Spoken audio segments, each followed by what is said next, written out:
Mensaje al 11 34 31 2928. Seguinos en Instagram como @alimentos cooperativos. En 2025 vení a los talleres de Lecuni. Música, actuación, coro, tangos, cuentos, teatro, percusión y mucho más para compartir en familia.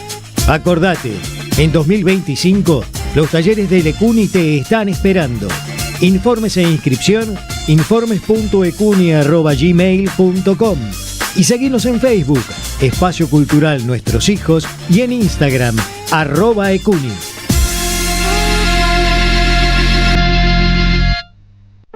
De 4 a 6 de la tarde, que vuelvan las ideas.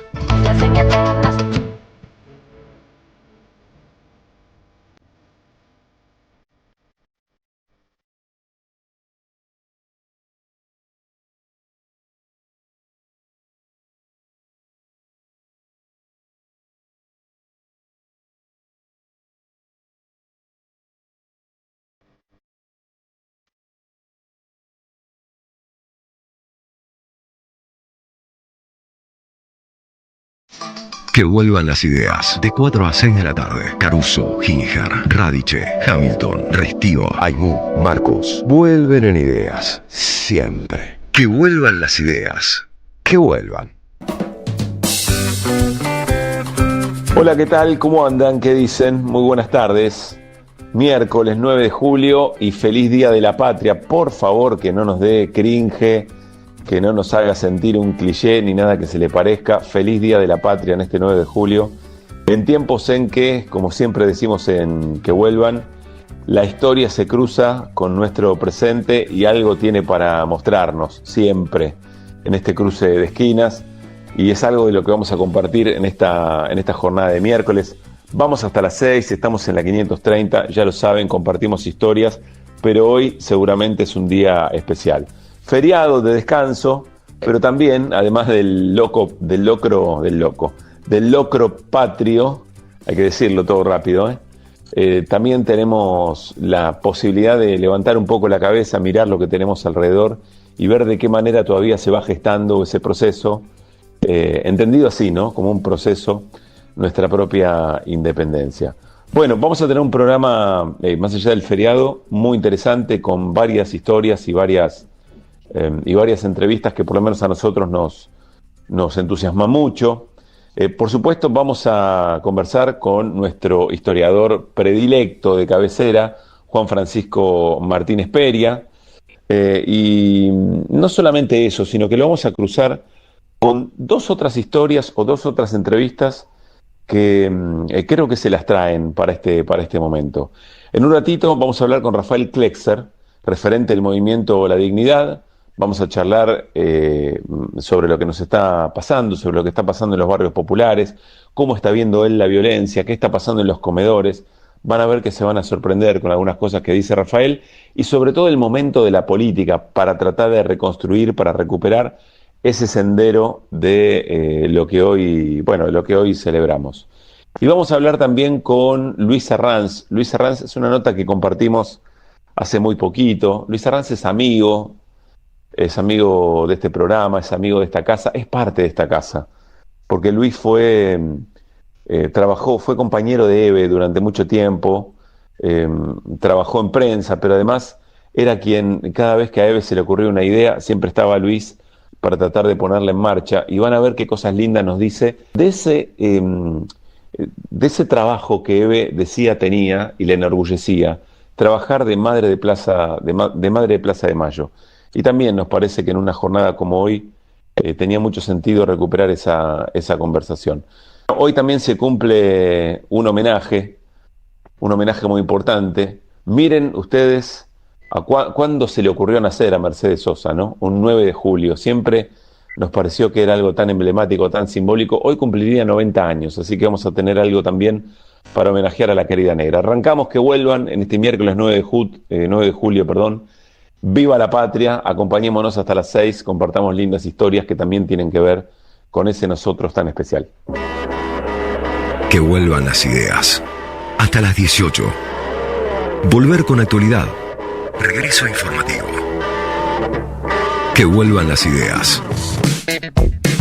Muy bien, como les decía, vamos a conversar con Juan Francisco Martínez Peria. Juan Francisco es historiador, es docente y coordina el Departamento de Historia del Centro Cultural de la Cooperación. Yo me imagino para un historiador siempre es complejo. Cada fecha de estas características tiene que desempolvar no un manual, sino también una manera de contar que sea distinta a la del año anterior, pero con Juan Francisco tenemos ese vínculo, esa relación como para pensarnos en el presente, desde el presente, tratar de ver desde el hoy qué significa efectivamente este 9 de julio, este Día de la Independencia. Así que, sin más, arrancamos nuestra charla con Juan Francisco Martínez Peria. Hola Juan, muy buenas tardes, ¿cómo andás? Gracias por el rato. Hola Pablo, ¿cómo te va? Una alegría estar nuevamente en el programa, les agradezco mucho la invitación. Para nosotros también. Siempre me pregunto cómo hace con qué cabeza alguien que estudia la historia, que la analiza, que tiene el desafío de tratar de traducirla al presente, todos los años tener que reflexionar más o menos lo mismo, pero insisto, ¿no? Como con la novedad del tiempo vivido y sobre todo, en este caso, alrededor de algo tan en juego en este tiempo que es la soberanía, bueno, o la idea de una nación independiente, digamos. ¿Cómo lo haces? ¿Qué truco tenés?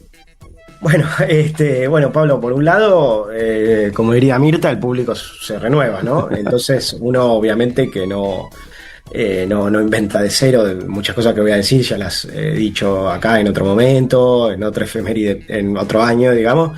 Pero por otro lado, como vos bien señalás, hay un contexto que va cambiando, ¿no? Un contexto, un presente que cambia y que obliga a repensar el pasado, el presente, y hay un mundo que cambia, ¿no? Un mundo, digamos, local, nacional, regional, que va cambiando y que obliga a ver el pasado siempre un poco distinto. Y también, obviamente, digo, en términos estrictamente personales, ¿no? En relación a tu pregunta, bueno, las lecturas que uno va haciendo, la formación va cambiando, ¿no? En la medida que uno permanentemente está formándose en esto y leyendo esto y va intentando sumar nuevas aristas, ¿no? Si uno busca dedicarse a esto y pensar críticamente, no puede estar estancado y solamente repetir dos consignas, claro, todo el tiempo. A ver, yo tengo una vocación intelectual, crítica, y además tengo una vocación de difusión y más militante si querés, pero permanentemente uno está formándose, escribiendo, leyendo, y eso también hace que uno intente, tal vez incluso diciendo lo mismo, darle más densidad o mirar lo mismo desde otro ángulo, de otra perspectiva, ¿no? No sé si más o menos se entiende, pero quiero decir, incluso cuando uno está diciendo en gran medida lo mismo, ¿no? Lo interesante es poder ir sumando cosas, agregando cosas, repensando algunas cosas. Me parece que apunta siempre a eso, ¿no? A una permanente formación crítica sobre lo que uno se dedica y a lo que hace. Claro. Bueno, específicamente respecto a este 9 de julio, ¿vos dirías que el proceso independentista es un proceso abierto o tiene cosas que efectivamente concluyeron, es decir, se consolidaron efectivamente en términos de independencia de una nación o de lo que en ese momento era la idea de la nación argentina, y en otros aspectos es que sigue abierto y sigue en disputa? Y te pregunto esto tratando de esquivar el riesgo de simplificar procesos o de hacer como si no hubieran pasado, digamos, todos estos años, estas décadas, y fuera todo lo mismo, ¿no? Como si pudiéramos hacer un salto inmediato y decir, bueno, estamos en la misma lucha por la soberanía, por la independencia económica, etcétera, etcétera. Mirá, tu pregunta es muy buena, digamos, y ayuda también a complejizar. Nosotros, digamos, generalmente cuando estudiamos historia en la escuela, en la secundaria, y las mitologías históricas que nos rodean, ¿no? Me refiero toda la construcción del Estado y nuestro imaginario está construido en base a un discurso histórico, digamos, que es muy acontecimental. ¿Está bien? O sea, quiere decir, nosotros pensamos muy en términos de fechas, ¿no? Y de acontecimientos Y esa es una manera de pensar la historia, además muy lineal y muy problemática, ¿no? Eh, y bueno, digo, ha habido múltiples corrientes historiográficas, particularmente en la historia social, pero esto es bastante complejo, pero no voy a entrar en detalle, pero que justamente lo que insiste es en hablar de diferentes temporalidades, ¿no? Una temporalidad acontecimental, una temporalidad de media duración y una temporalidad de más larga duración. Hay un autor, Fernand Braudel, un autor de lo que se conoce como la historia social, la escuela de los anales, que es quien sobre todo habla de esto, ¿no? Entonces nosotros podríamos hablar, retomando bien tu pregunta, de distintas temporalidades, ¿no? Si nosotros pensamos en una temporalidad más de corto alcance, obviamente que ese acontecimiento, digo, ese proceso de la independencia y la revolución se cerró, claramente, digamos, ¿no? Quiero decir, efectivamente se cerró digamos, se cerró en torno a, no el 1816, digamos, sino en torno al 24, 25, 1830. Si lo pensamos como un acontecimiento ya más de media, o sea, si lo pensamos de una perspectiva más de media duración, eso siguió abierto de alguna manera o siguió viendo grandes consecuencias. Pero ya si lo pensamos de larga duración, podemos trazar, digamos, esta idea de un proceso en continuación. Obviamente con todas estas particularidades y cuestiones del caso que vos muy bien señalás, digamos, ¿no? A ver, como en un plano, si se quiere, político, consignista, me parece muy bien, incluso intelectual, que nosotros pensemos la revolución como un proceso abierto. Yo lo he dicho muchas veces, ¿no? Ahora, si lo pensamos en un plano como más historiográfico, bien... como te decía antes, sí, podemos decir que fue un acontecimiento que se cerró, ¿no? Ahora, Entiendo. se cerró, pero nosotros seguimos enmarcados en problemas, en cuestiones que son herederos de ese proceso. Y son herederos de una historia más larga, ¿no? De 500 años de historia, ¿no? Herederos quiere decir que los problemas son los mismos, los conflictos son los mismos. Pero no son estrictamente lo mismo. Quiero decir, hay algo que a mí me parece importante, que es siempre este mito, ¿no? Que aparece muy rápido, o esta idea muy banal y rápida de la historia se repite, o citando a Sí. Marx, ¿no? Que farsa, tragedia, bla, bla, bla. Eh, la historia no se repite, la historia no es un ciclo, la historia no avanza, no retrocede, no es lineal, etcétera, etcétera. Lo que hay en todo caso son problemas estructurales, digamos, que no se terminan de resolver y que probablemente no se van a resolver. Los problemas no se resuelven. Es como, digamos, no quiero usar tampoco una metáfora así de hablar la sociedad como un individuo, pero digo, Sí. uno, digo, si tiene trauma o tiene tema, no lo resuelve nunca, digamos, lo va sobrellevando, ¿no? Entonces, las Aprende a sociedades no convivir. resuelven problemas, pero evidentemente nosotros tenemos. Nunca se resuelve del todo los problemas sociales, evidentemente, porque Claro. sería un mundo cerrado, pero hay tensiones, conflictos y estructuras básicas, centrales en nuestro país y en nuestra región, que efectivamente son cuestiones supurantes, abiertas, que claramente no se han resuelto ni más o menos, ¿está bien? Como el tema de la desigualdad, que no solamente no se ha cerrado, sino que ha empeorado, si uno lo piensa en los últimos 50 años, en el caso nuestro, pero también en América Latina. Y eso hace que permanentemente haya una conflictibilidad, digamos, un conflicto en torno a eso, digamos, ¿no? Sí. Y donde también hace algo que ya hemos hablado también en otros momentos en mi participación en este programa, que me han entrevistado, que es donde esta idea de que figuras populares o grandes héroes o heroínas no mueren, pero no es que no mueren, digamos, porque uno puede decir, bueno, yo qué sé, en Europa o en Estados Unidos hay figuras como, no sé, Washington, ¿no? O Churchill, que son figuras como fundadoras o figuras heroicas que forman parte de un panteón. Pero en América Latina esas figuras no es que están solamente en un panteón, están en la calle, digamos, son gente que, digamos, figuras políticas que permanentemente se reactualizan, ¿no? Yo qué sé, Zapata y el zapatismo, el Ejército Zapatista de Liberación Nacional, obviamente Evita, Perón, el Che, digo, son figuras Bolívar, obviamente, que no son solamente figuras de bronce, digamos, ¿no? Que tienen una vigencia y que permanentemente son reactualizadas y resignificadas. Y eso tiene que ver con este conflicto abierto de una manera muy, muy básica. O sea, nosotros tenemos una sociedad y unas sociedades en nuestra región que tienen problemas tan profundos y tan grandes que están permanentemente abiertos, ¿se entiende? Entonces, ahí ocurre lo que pareciera ser una circularidad, pero no es una circularidad, que no es que volvemos todo el tiempo, Sí. Pero estamos inmersos en una historia muy compleja de la cual lamentablemente no logramos terminar de salir, por decirlo de alguna manera, ¿no?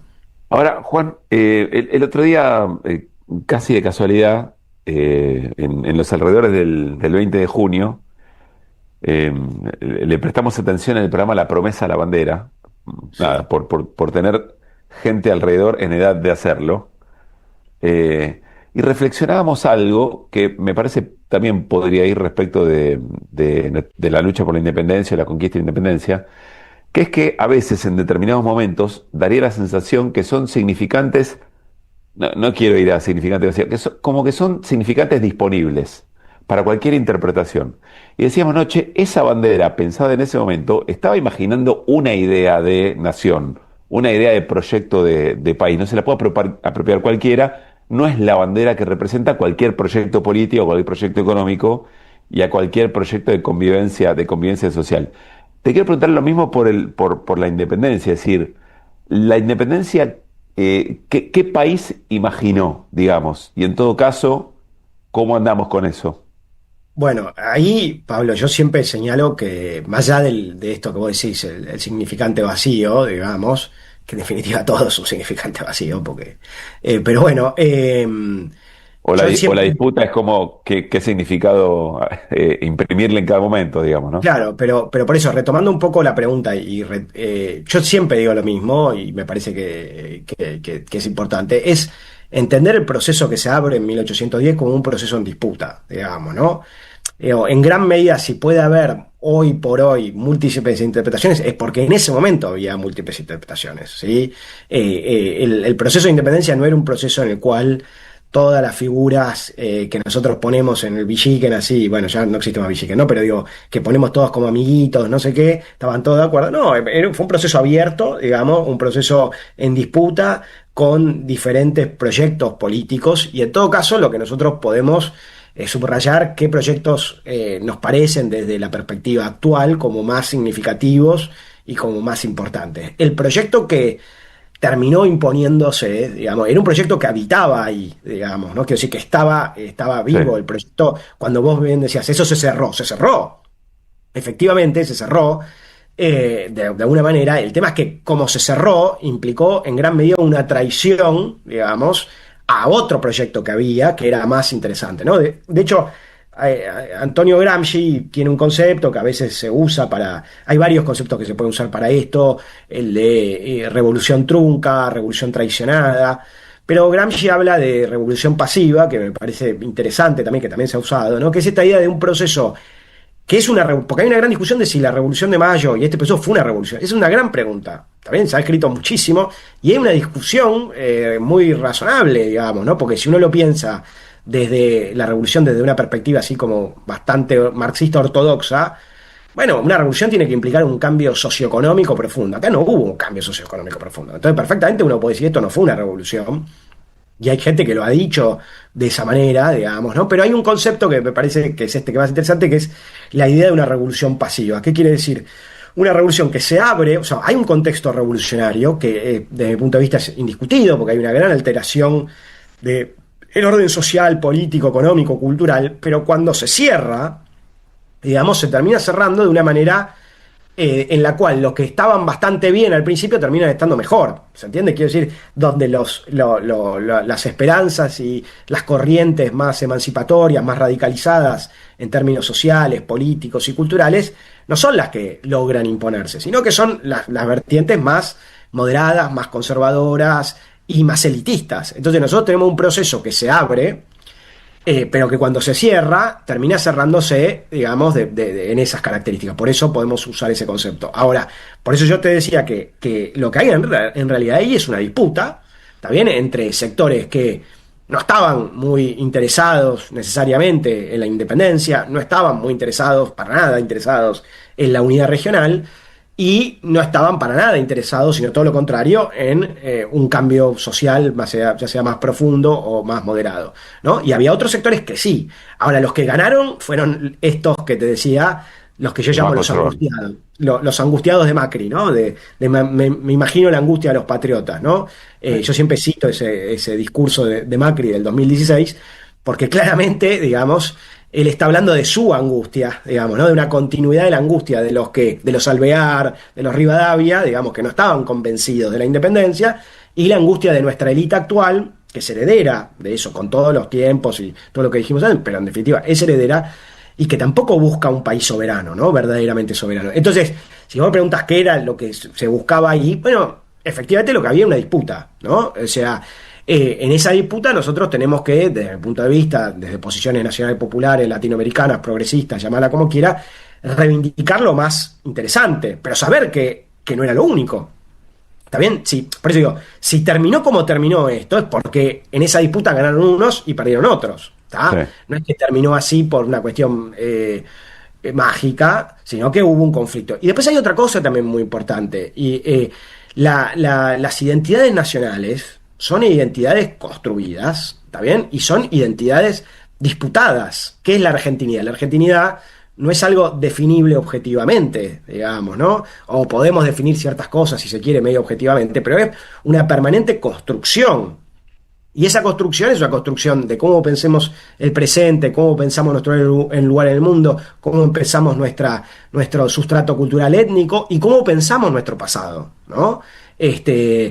Y obviamente podemos pensar de manera distinta al pasado porque ese pasado fue un pasado también en disputa. Entonces, si a mí me preguntás, por ejemplo, ¿qué proyecto había? Bueno, había un proyecto de integración regional, había un proyecto de cambio social, y había un proyecto que es el que ganó, digamos, ¿no? Que es el de una pequeña patria chica, ¿no? El de una vinculación subalternizada y neocolonial con Europa, y particularmente con Inglaterra, una mirada colonial, una mirada también elitista, criollocéntrica, racista. Bueno, eso es lo que se impuso, pero había otros proyectos, ¿no? Ahora, hay que tener cuidado con el anacronismo en el sentido de decir, bueno, no sé, ese proyecto, el proyecto de San Martín era un proyecto peronista. Eso es una lectura anacronista, digamos, ¿no? Porque el peronismo no existía, obviamente. Ajá. Ahora sí podemos tirar como ciertas líneas de continuidad o similitudes, pero siempre teniendo por supuesto, mucho cuidado con eso, ¿no? Claro. Me quedo pensando en lo que decías de Macri, en los próceres angustiados, y pienso, Milei no nombra tanto a los patriotas, ¿no? No habla tanto de los próceres. No tiene como si no sintiera esa obligación, no sé, institucional o ético-política de tratar de caracterizarlos. Sí habla mucho de volver a cierto momento, ¿no? De volver a 1890, etcétera. Pero ahora estoy pensando, quizá vos prestás más atención por deformación profesional, pero siento que no está todo el tiempo intentando caracterizarlos de alguna manera, ubicarlos dentro de su propia mirada. Mirá, el gobierno de Macri hizo algo inicialmente interesante, interesante, digo, para analizar, que fue plantear justamente un intento de olvido histórico, digamos, ¿no? O sea, el macrismo muy explícitamente buscó dejar de pensar el pasado, porque ellos planteaban que el pasado nos desunía, nos dividía, y entonces había que pensar hacia adelante, ¿no? Esto tuvo varias expresiones, la más evidente y más explícita fue la de los billetes, ¿no? Claro. Muy celebrada por Alejandro Rosichner, el filósofo oficial del macrismo, que dicho sea de paso está muy contento con Milei. No sé si leyeron una nota que publicó en Seúl, que yo la otra vez, no sé, llegué de casualidad, reivindicando muy explícitamente, bueno, Milei me dio un escozor terrible.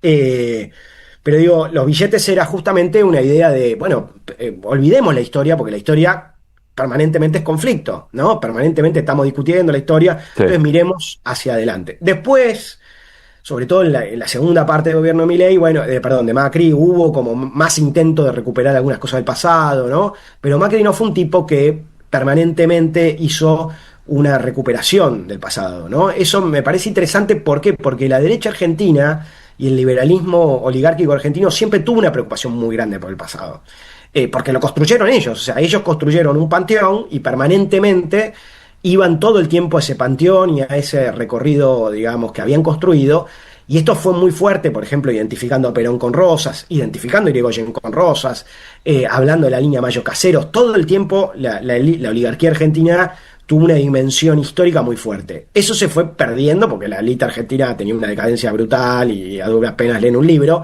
y ahora pasamos de que, no sé, Lugones escriba en La Nación a que escriban Majul en La Nación, digo, pasamos de Mitre a un tipo que no puede hablar. Pero Macri no tuvo una gran preocupación por la historia y fue muy explícito esto de mirar hacia adelante. Sí, Este, Milei es distinto. Milei tiene una reivindicación histórica mucho más fuerte, o sea, muy explícitamente. Él intenta construirse en un linaje, que es el linaje, obviamente, liberal oligárquico de Sarmiento, Alberdi y fundamentalmente Roca, digamos, ¿no? Ese tándem Alberdi-Roca con mucha fuerza. De hecho, insisto con esto, si uno piensa en los últimos 10, 15 años, digamos, desde la derecha es el tipo que más claramente hizo eso. Hay una cosa muy loca, en serio, digo, es muy interesante porque Milei tiene toda una cosa nueva de los medios, de las redes y no sé qué, y un tipo que está hablando de Alberdi. ¿Se entiende? Pareciera algo raro en este contexto, y sobre todo en este contexto cuando vos lo vinculás mucho con las redes. claro. Bien, además que Alberdi, porque digo, nosotros de un movimiento nacional y popular reivindicar a Perón o a Evita tiene mucha lógica, digamos, ¿no? Quiero decir, no es que tiene mucha lógica, es algo que reactiva movilización popular. En cambio, acá en la historia argentina, ¿quién se sintió movilizado por Alberdi? Digamos, ¿no? Es muy loco que jóvenes que lo siguen a Milei puedan pensar en Alberdi o en Roca, Sí. etcétera, etcétera. Eso me parece muy interesante, digamos, muy interesante para pensar, ¿no? Pero es cierto lo que vos decís que efectivamente Milei no ha hecho una reivindicación grande de estos próceres iniciales, ¿no? De la Sí, me revolución de refería a mayo. eso, pero la verdad es que ahora que lo mencionaste, tenés razón. Él toma él toma un segmento, por lo menos un conjunto de nombres propios muy emblemáticos. Yo estaba más pensando en Belgrano, en San Martín, ¿no? O en Bueno, Bolívar, si vos querés. eso efectivamente No no forma aparece. parte del imaginario permanente de Milei, eso está muy claro. Bueno, el macrismo había intentado, ¿no? Leer a San Martín como emprendedurismo, ¿no? Como, ¿te acordás cuando en uno de los, no me acuerdo si fue para el Bicentenario, bueno, o en un momento, digamos, querían identificar libertad con emprendedurismo, libertad Sí, individual.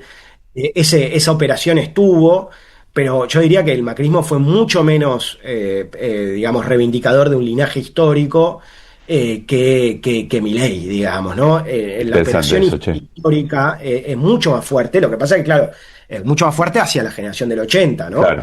Pero cuando uno lo piensa en una historia de media duración, ¿no? Quiero decir, de los últimos 20 o 25 años, es algo muy novedoso. Digo, nadie, una gran figura política en la Argentina estaba reivindicándose explícitamente como heredero de Alberdi, de Roca, así con tanta fuerza en la ley base, todo esto. Bueno, es algo para pensar y es algo, me parece, Sí. digamos, novedoso en ese aspecto, ¿no? A ver, te quiero preguntar algo que seguramente lo vas a contestar con tus recursos de historiador, pero me interesa también tu capacidad de análisis del momento presente. Ayer estaba viendo bueno, estos días, estaba viendo Agustín Laje, que es el presidente de la Fundación Faro, que es como una suerte de componedor de un corpus de ideas del propio Milei. Y le preguntaban, él estaba hablando sobre las agresiones a Spert y toda esta causa muy, muy preocupante, y le pregunta a Eduardo Feynman, le dice, bueno, pero Milei, estás criticando acciones violentas, pero Milei tiene tantos otros atributos más o menos parecidos. Y Laje dice, bueno, lo que pasa es que hay que revisar, le da una fundamentación religiosa, habla de Jesús, que no, dice, frente a los malos, hay legitimidad para la violencia. Entonces te quiero preguntar cómo estás viendo hoy el rol de la violencia explícita y otra vez puesta arriba de la mesa como un elemento de disputa de proyectos de país. Bueno, la verdad que hay muchas cosas que son nuevas, digamos, ¿no? Quiero decir que si uno lo piensa de vuelta en una cosa de corta o media duración, es bastante novedoso, digamos, ¿no? El nivel de agresividad que tiene Milei es, bueno, es chabacano, es sorprendente, da vergüenza ajena, ¿no? Hay un montón de cosas que, que, que realmente son muy graves institucionalmente. ¿no? Milei es un troll, y digamos, y todo ese mundo que lo sigue es un troll. Pero realmente, si uno lo piensa en un mínimo de mayor larga duración, digo, acá ha habido violencia, realmente, digo, acá ha habido gente desaparecida, ha habido genocidios, Sí. digo, No, no. quizás los márgenes de tolerancia de eso son muy distintos, pero reaparece como una manera abiertamente en la disputa política y legitimada, más específicamente por eso te pregunto. Sí, digamos, en ese sentido es algo, como te decía, digo, si uno lo piensa en los últimos 20, 30 años de la democracia argentina, es muy disruptivo, ¿no? Si uno lo piensa en mediana, larga duración, no, digamos, ha habido cosas mucho peores, obviamente, muchísimo peores. Es sumamente grave, digamos, ¿no? Y realmente, bueno, es muy grave, pero también hay una doble vara feroz, ¿no? Vos viste, hablando de Feynman, esta discusión que tenía viste que hay una, no sé si lo viste, que están en la mesa con Feynman y hay una compañera que no sé el nombre, que estaba discutiendo con Iñaki, uno de los operadores de las redes de Sí. Milei, y ella en un momento le dice boludo, creo, no sé qué, y el otro se sintió ofendido, y Feynman, no sé qué, y bueno, ahí también está y Feynman le dijo, no, vos no podés decir esto en este programa, es una joda. Claro, que es Acá violencia, ¿no? La propia identificación de lo violento está también en... Claro, bueno, acá lo que hay es una tremenda doble vara, digamos, ¿no? Una doble vara feroz. Pero bueno, recordemos, a ver, esto de la doble vara que te estoy diciendo, además de que tiene una larga historia, digo, en el tiempo más reciente del periodo del gobierno de Cristina Fernández, incluso de Alberto, pero también en el de Néstor, cualquier cosa que hacía, digamos, Cristina era autoritaria, era fascista, era no sé Sí. qué. Y la misma, digamos, los mismos medios de comunicación no dicen para nada lo mismo de Milei, digamos, ¿no? Este, entonces, bueno, es obviamente de una enorme gravedad. Habla para mí también de fondo de la enorme crisis política que hay en nuestra sociedad. Milei nunca podría haber llegado a ser presidente si no hubiera habido un descalabro generalizado en términos políticos y socioeconómicos. Realmente en cualquier otro contexto no hubiera pasado de ser panelista, pero acá ha habido Claro. muchas crisis, tanto de fondo como más coyunturales, que han habilitado eso. Y también, quiero decir, nosotros también tenemos que entender que Milei, o sea, la gente que lo votó a Milei, digamos, ¿no? Depende ahí podemos diferenciar, pero hay gente que le gusta que Milei putee digamos, a los políticos tradicionales, ¿tá? Que cree que eso es algo bueno, porque está expresando lo que esa gente piensa y que nadie Sí, dice. se volvió una virtud política, claro. No, no, pero digo, se volvió una virtud política porque el contexto de gran crisis y de gran falta de representatividad de ciertos liderazgos políticos habilita eso, ¿no? O sea, eh, y me parece que hay que entenderlo también de esa manera, Sí. ¿no? Entonces hay gente que frente a esta violencia lo ve como algo bueno, sí, estás acusando a la gente que nos cagó la vida, digamos, estás atacando a esa Claro. gente que nos cagó la vida. Y eso me parece que lamentablemente bueno, hay que mirarlo con mucha preocupación, pero también hay que procesarlo como un acontecimiento de esta crisis. Yo siempre también insisto que nosotros tenemos que entender que estamos todavía como en un contexto, hablando de las duraciones, ¿no? De las Sí. temporalidades, de las múltiples temporalidades. Una de las temporalidades en la que nosotros seguimos marcados es la crisis del 2001.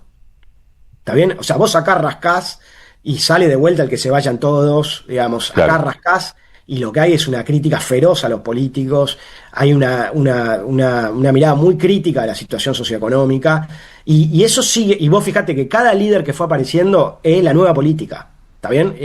O sea, quiero decir, la nueva política fue Néstor y en medida Cristina, después la nueva política fue Macri. Después, bueno, Alberto fue, digamos, una cosa al medio, y ahora este tipo es la nueva política, ¿no? Y hubo un intento de reconstrucción del sistema político y socioeconómico con Cristina y con Néstor, pero que nunca logró tampoco constituirse del todo, porque no se lo permitieron en gran medida, ¿no? Pero ese discurso antipolítica, esa búsqueda de una nueva política, etcétera, etcétera, es lo que en parte, creo yo, Mm. ayuda a explicar a mi ley, y por eso digo, hay gente que puede legitimar perfectamente que digan estas cosas, porque están hartos, digamos, están hartos y Claro. no terminan de encontrar una solución. Y también creo yo que el problema es que para mí fue muy notorio, digamos, ¿no? En la última etapa del kirchnerismo y sobre todo en las elecciones en las que ganó Milei, en que nosotros, digamos, cuando digo nosotros, los que estamos en una vereda nacional y popular, estamos, no damos futuro, digamos, no podemos proyectar esperanza, ¿no? Y estamos proyectando un pasado que para muchos no fue tan bueno o para muchos ya pasó hace demasiado, y Milei puede proyectar esperanza, identificar claramente enemigos, ¿no? Dar responsables, y por ahora le funciona. Yo no creo que vaya a funcionar, digamos. Está bien. A tiempo más, pero por ahora parece que funciona. Bien. Juan Francisco, gracias, che, como siempre. No, gracias a ustedes. Bueno, nos estamos viendo. Un abrazo grande. Y feliz Día de la Patria, si es que, Igualmente. si cabe. Abrazo grande. Que vuelvan las ideas. Hasta las 18. Río Dorado mío. AM530 Somos Radio. Buscamos la verdad siempre, siempre, siempre, siempre. AM530 Somos Radio. Buscamos la verdad siempre. En AM530 pasan muchas cosas. Y todo lo que pasa está en la red. Somos Radio AM530 en Instagram. Entérate de lo que pasa. AM530. Somos redes. Somos radio. En AM530 pasan muchas cosas. Y todo lo que pasa está en la red. Somos Radio AM530 en Twitter. Entérate de lo que pasa. AM530. Somos redes. Somos radio. En AM530 pasan muchas cosas. Y todo lo que pasa está en la red. Somos Radio AM530 en YouTube. Entérate de lo que pasa. AM530. Somos redes. Somos radio. Deja tu mensaje en nuestra línea de oyentes de WhatsApp. 11 3200 0530. La lucha política en cualquier país de Latinoamérica es todos los días y todas las horas y todos los minutos. Buscamos informar, escuchar, debatir, pensar, para acercarnos entre todos a la realidad. AM530 Somos Radio. Buscamos la verdad siempre.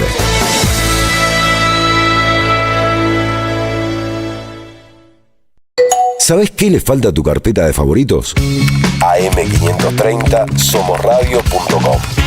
El nuevo portal de AM530, con un menú diferente en la agenda informativa de la Argentina. Noticias, información exclusiva, análisis de lo que pasa aquí y en el mundo. Grandes momentos de la radio. Entrá a am530 somosradio.com. Una isla en el gran océano de la red. AM530. Somos redes. Somos radio. AM530.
Pablo Caruso, Luis Pablo Giníjar, Gabriela Radiche, Néstor Restivo, Mariano Hamilton.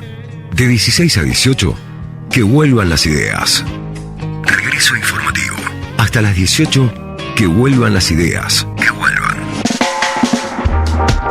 Y por supuesto suceden además otras cosas de las que nos nutrimos permanentemente, y sobre todo si tienen que ver con reconocimientos de estas características a quienes son parte importantísima, fundamental de nuestra cultura popular. Gabriela Radiche. Bueno, claro, porque se anunció que Charly García va a ser distinguido con el doctorado honoris causa por parte de la UBA, o una acción impulsada por la Facultad de Filosofía y Letras, y es una máxima distinción académica que se le hace por su aporte a la cultura y a la música popular, a la influencia cultural a través de su arte. La verdad, García sí que merece todos los honores. García, el que cantó en tiempo de la dictadura cívico-militar con mucha poesía el horror que estaba ocurriendo, uno de los corajudos del arte, de la música y de la canción popular argentina. Digo esto mientras esto ya fue anunciado en el día de hoy.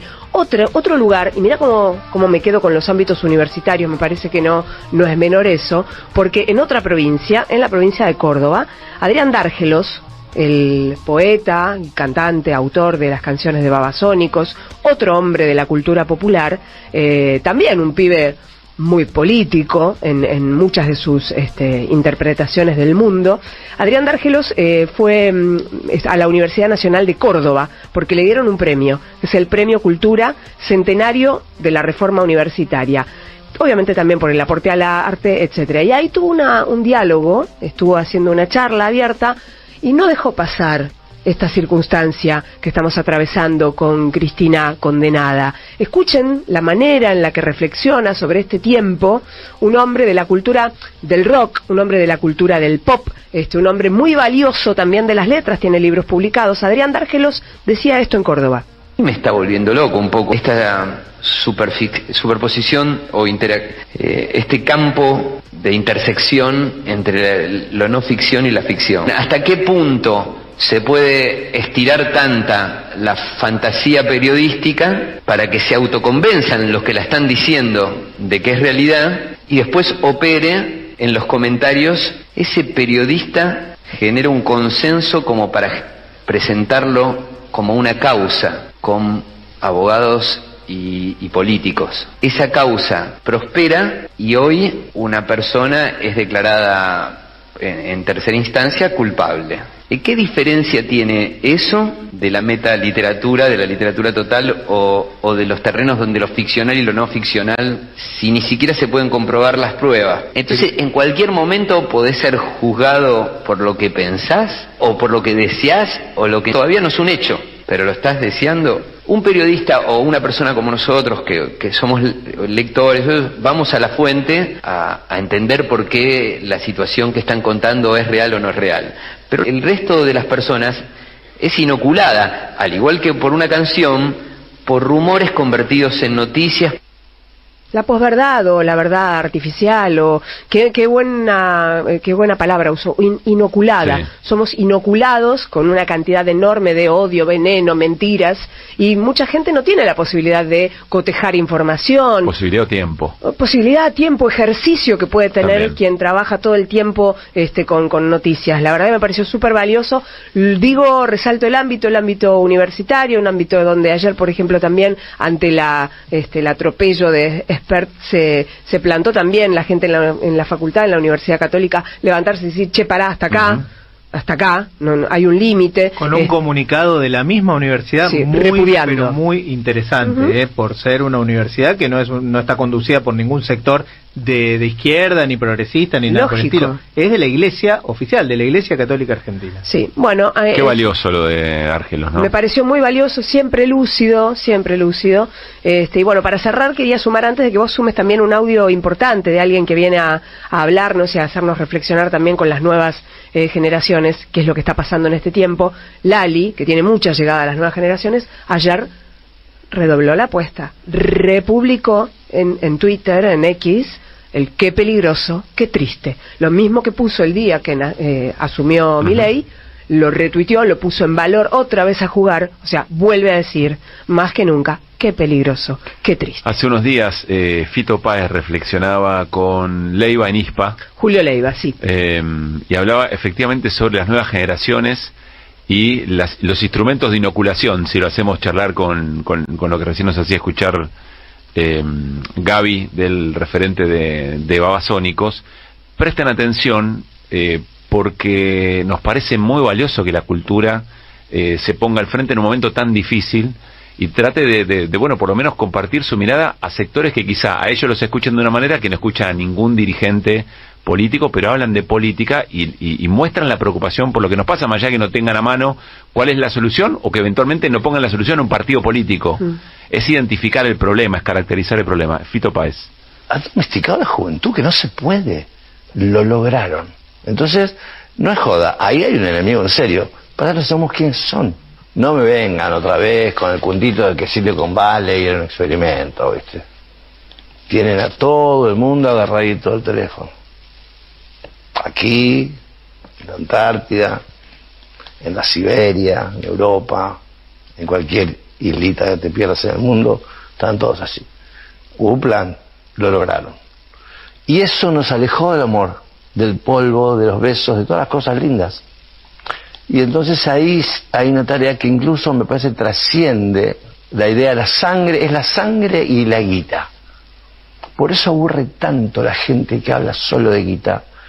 Por un solo motivo, el piano tiene 88 notas, tocan una sola, y lo mismo le podemos decir a muchos de los jóvenes conservadores que hacen música. Una sola nota, muchachos, 2 notas, hay 88. Las combinaciones son infinitas. Todo eso es una materia para pensar. Yo creo que es una época muy estimulante para pensar, para debatir, si es que hay gente para debatir.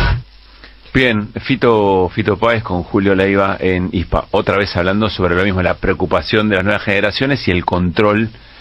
Al final la aguja hipodérmica valía, Luis. Valía. ¿No? Una teoría de la manipulación a través de la comunicación muy perimida, que se criticaba mucho, pero al final... Bueno, llevado a la máxima potencia, ¿no? Claro, y a este capitalismo en máxima expresión que tenemos en un tiempo muy voraz para eso. Esta semana estuve con Marilina Bertoldi, referente indiscutido del poder nuevo del rock, es premio Gardel, y tengo 1 minuto y medio para escucharla. Le hice una entrevista en la mañana en Mega, y así hablaba Marilina sobre el disco que acaba de sacar, que se llama Oh Casualidad, y hablando de un poder real, que es ¿Para quién trabajas? Yo quería hablar de la época, y la época me parecía que era como muy era muy difícil hablar del momento, porque creo que estamos en una encrucijada, en la cual si hablas mucho de la época sos un bodrio. Sos un bodrio, a mí me parece un bodrio también. Como que no quiero saber nada. Ya me cansó todo, estoy harta de todo, prefiero no enterarme. Y es una gran victoria del otro lado, que yo no me quiero enterar, que vos no te quieres, estoy cansada ya, me saturan. Que bueno, ¿cómo logro hablar de lo que me está pasando? Porque esto está atravesando mi vida en este momento. Entonces, bueno, voy a hablar desde cómo yo me siento en esta época. No voy a hablar señalando, vos sos el malo, yo soy la buena, y caer en esta dinámica que no nos sirve a nadie. En ese entender un poco qué estaba pasando, dije, bueno, hay cosas que me están afectando que igual son, esta dinámica que está sucediendo y esta época, este gobierno y un montón de cosas, tiene mucho que ver con la época y tiene que ver con un jefe que tenemos, que me parece que ya trasciende todo, ya trasciende signos políticos, ya trasciende cualquier cosa. Es la época, es un capitalismo muy feroz que nos está, incluso se está metiendo en nuestras vidas cuando estamos solos. Cuando yo estoy en mi casa tengo como una necesidad de demostrar productividad todo el tiempo. Estoy en esta y son como males muy compartidos entre todos. Como esta cosa de no sentir que nunca es suficiente, como lograr cosas y...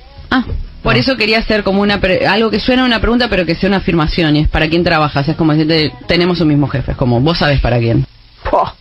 Muy bueno. Tremenda, Marilina Bertoldi.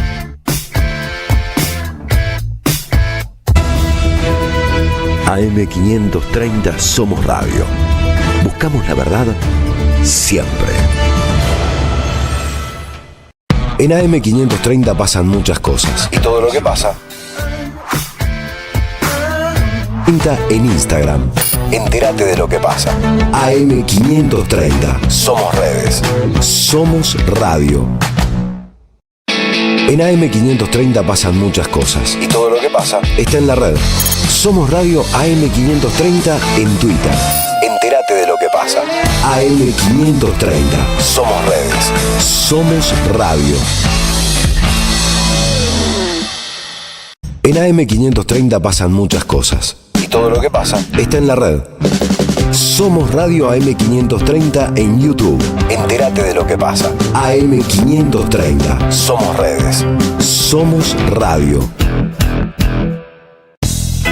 Deja tu mensaje en nuestra línea de oyentes de WhatsApp. 11 3200 0530. La lucha política en cualquier país de Latinoamérica es todos los días y todas las horas y todos los minutos. Buscamos informar, escuchar, debatir, pensar, para acercarnos entre todos a la realidad. AM530 Somos Radio. Buscamos la verdad siempre.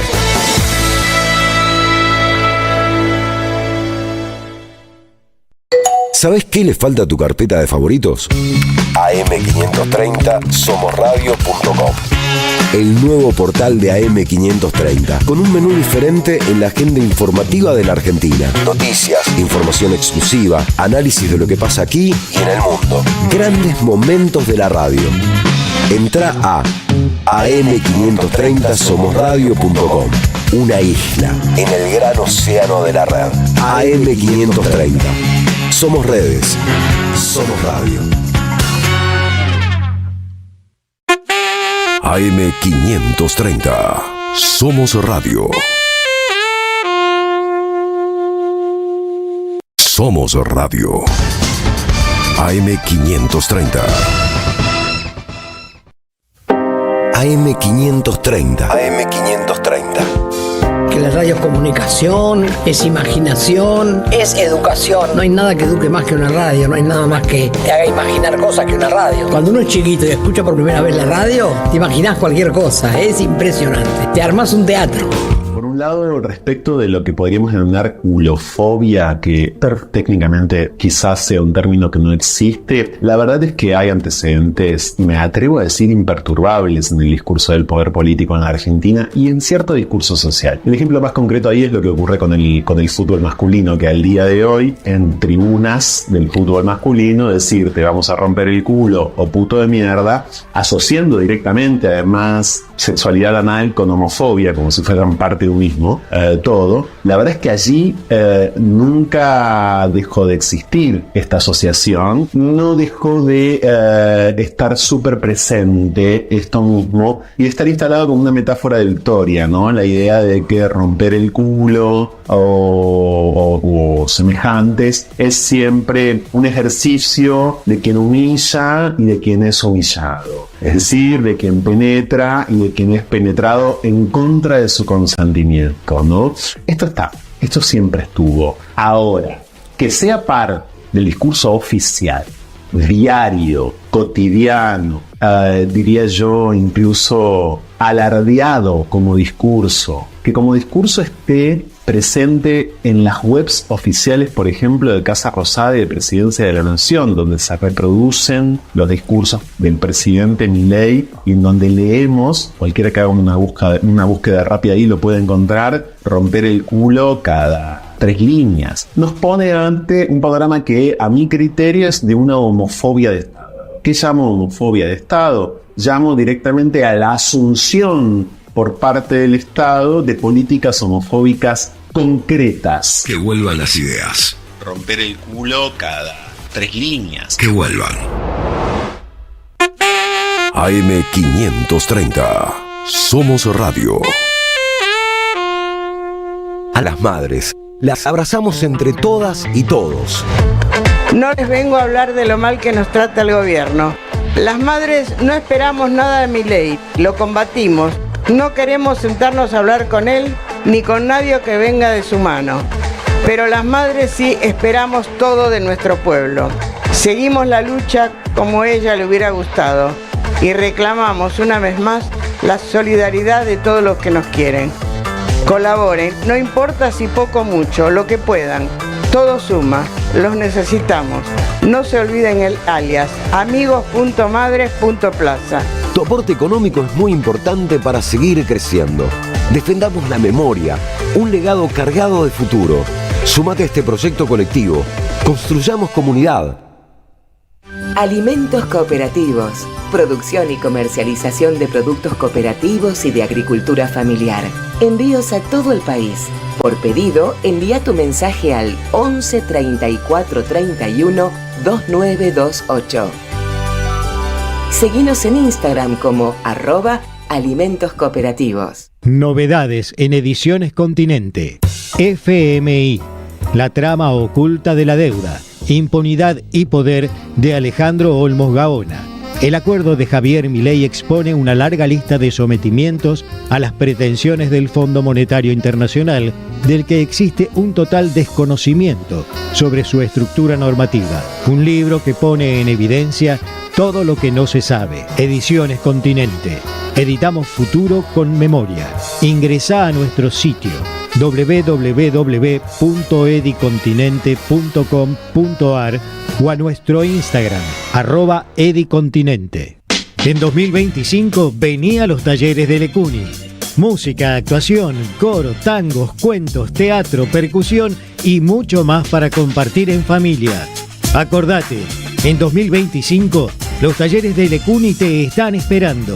Informes e inscripción, informes.ecuni@gmail.com y seguinos en Facebook, Espacio Cultural Nuestros Hijos, y en Instagram, @ecuni. Hola, aquí Adrián Stoppelman. Seguramente vos, como yo, como tantos otros, nos estamos preguntando ¿qué nos pasó? ¿Cómo llegamos hasta acá? Yo creo que tal vez fue la desinteligencia artificial.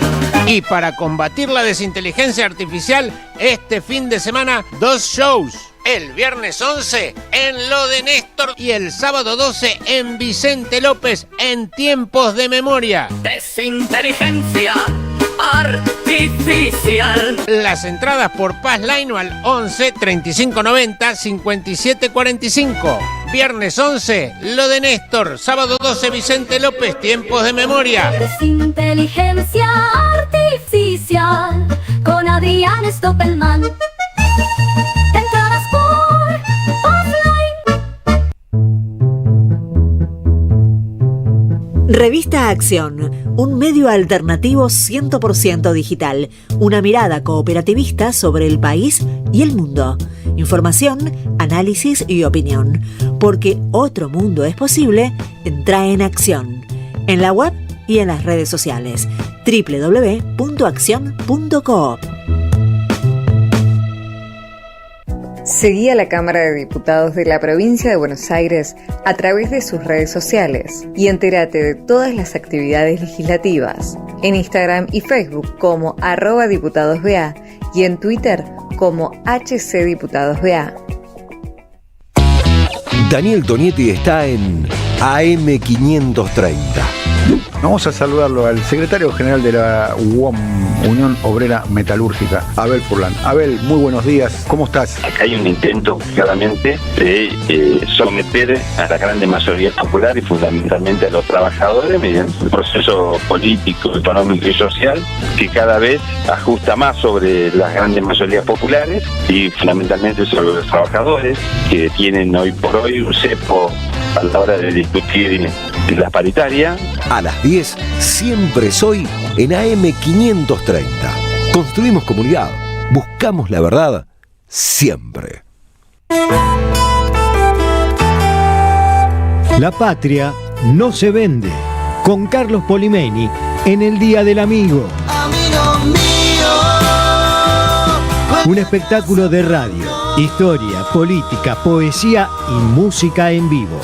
Domingo 20 de julio a las 19, en Bargoglio, Bacacay 2414, en el barrio de Flores. Necesito hoy tu resurrección. Entradas en alternativateatral.com. Los esperamos. Produce Don Narciso. Auspicia AM530. Cuenta DNI, la criatura más buena del mundo.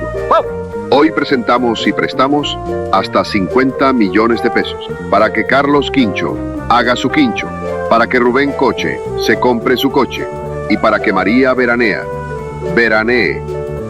Esto llega a usted por cortesía de Cuenta DNI de Banco Provincia.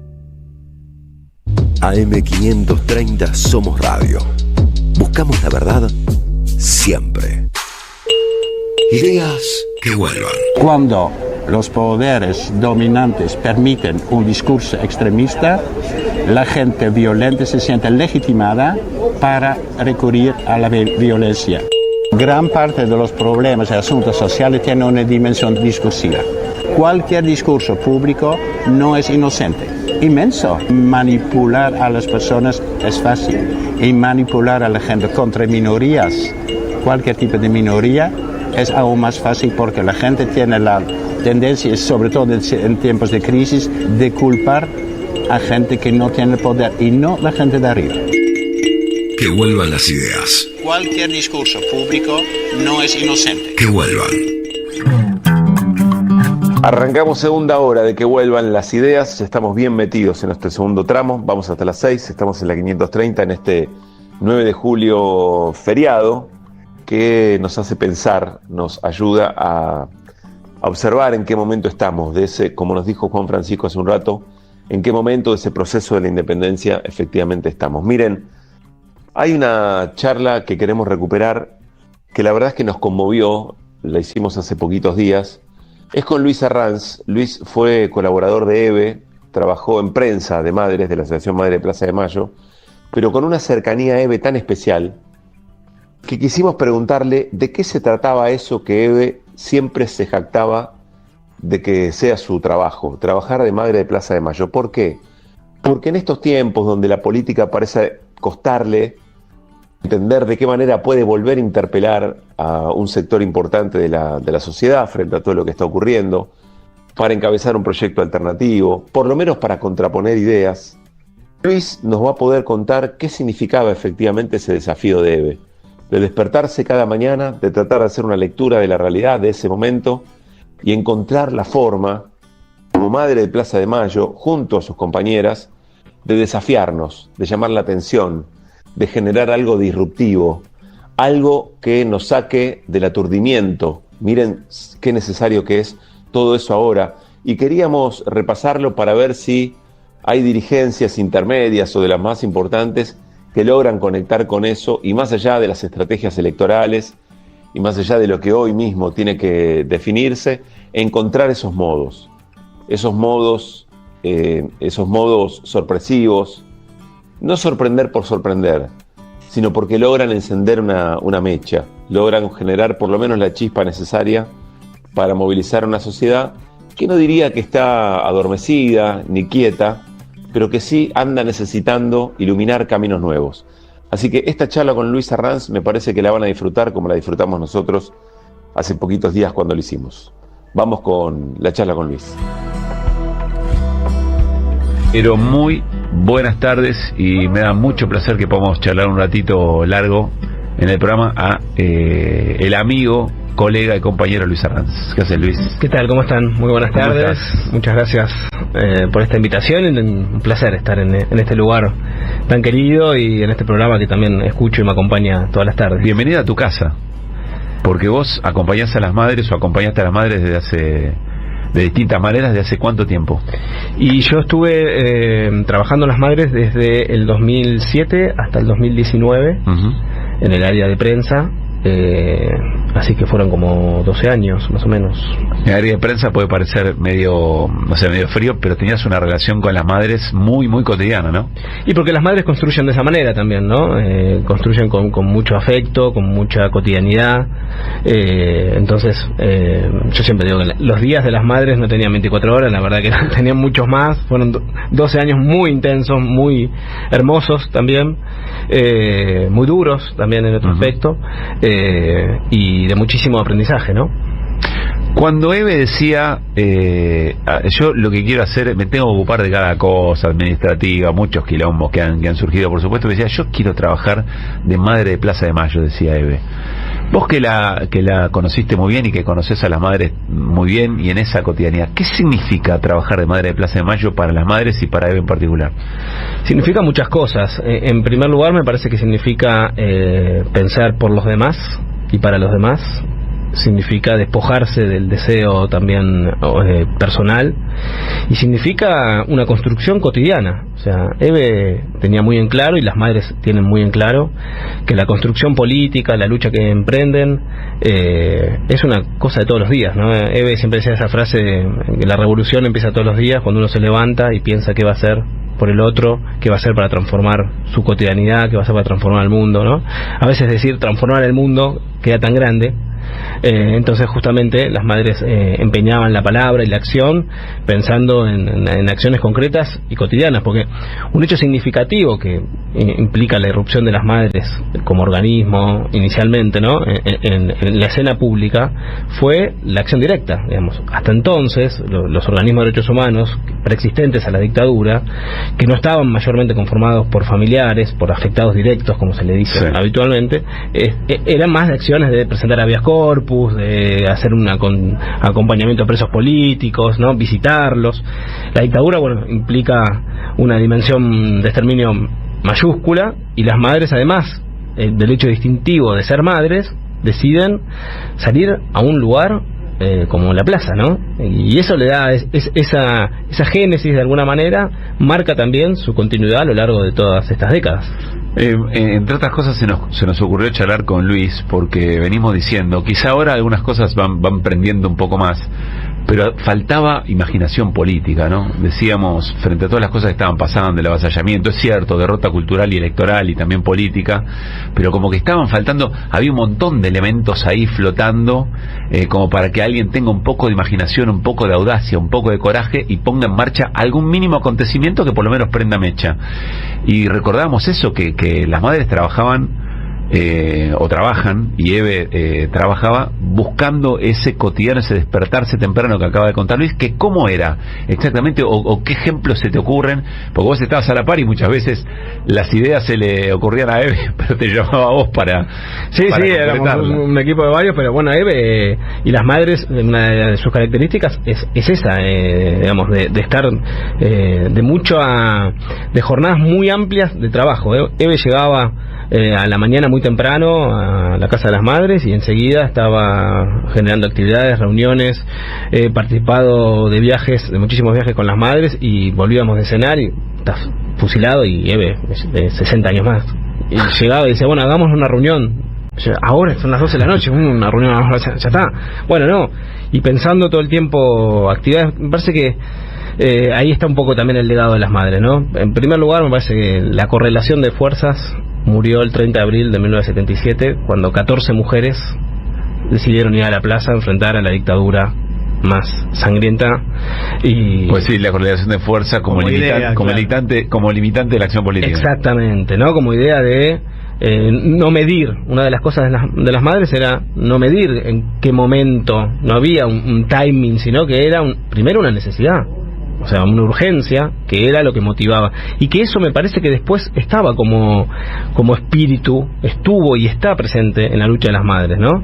Esa cosa de convocar, de interpelar, de ampliar los horizontes de la democracia, ampliar los horizontes de lo posible, ¿no? Construir disenso, porque siempre el disenso se ve como una ruptura, y las madres me parece que hicieron una construcción del disenso democrático, ¿no? Muchas veces ampliando esas discusiones donde parecía que eso no era posible. Entonces Eve decía, bueno, para lo posible están los políticos, para lo imposible estamos los pueblos. Bueno, ¿no? Muy bueno. Entonces, bueno, me parece que esa interpelación es parte de esa construcción que siguen haciendo, y del legado que nos dejan como seres contemporáneos también, ¿no? Luis, hablas de las ideas transformadoras de Eve, y de Eve llevándolas a cabo, llevándolas adelante.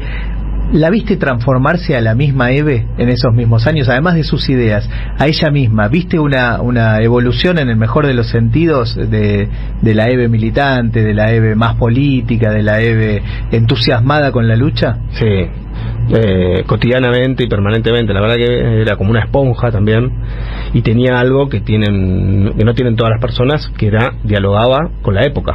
O sea, Eve estaba todo el tiempo de alguna manera conversando con la época, interpretando qué cosa de ese contexto político.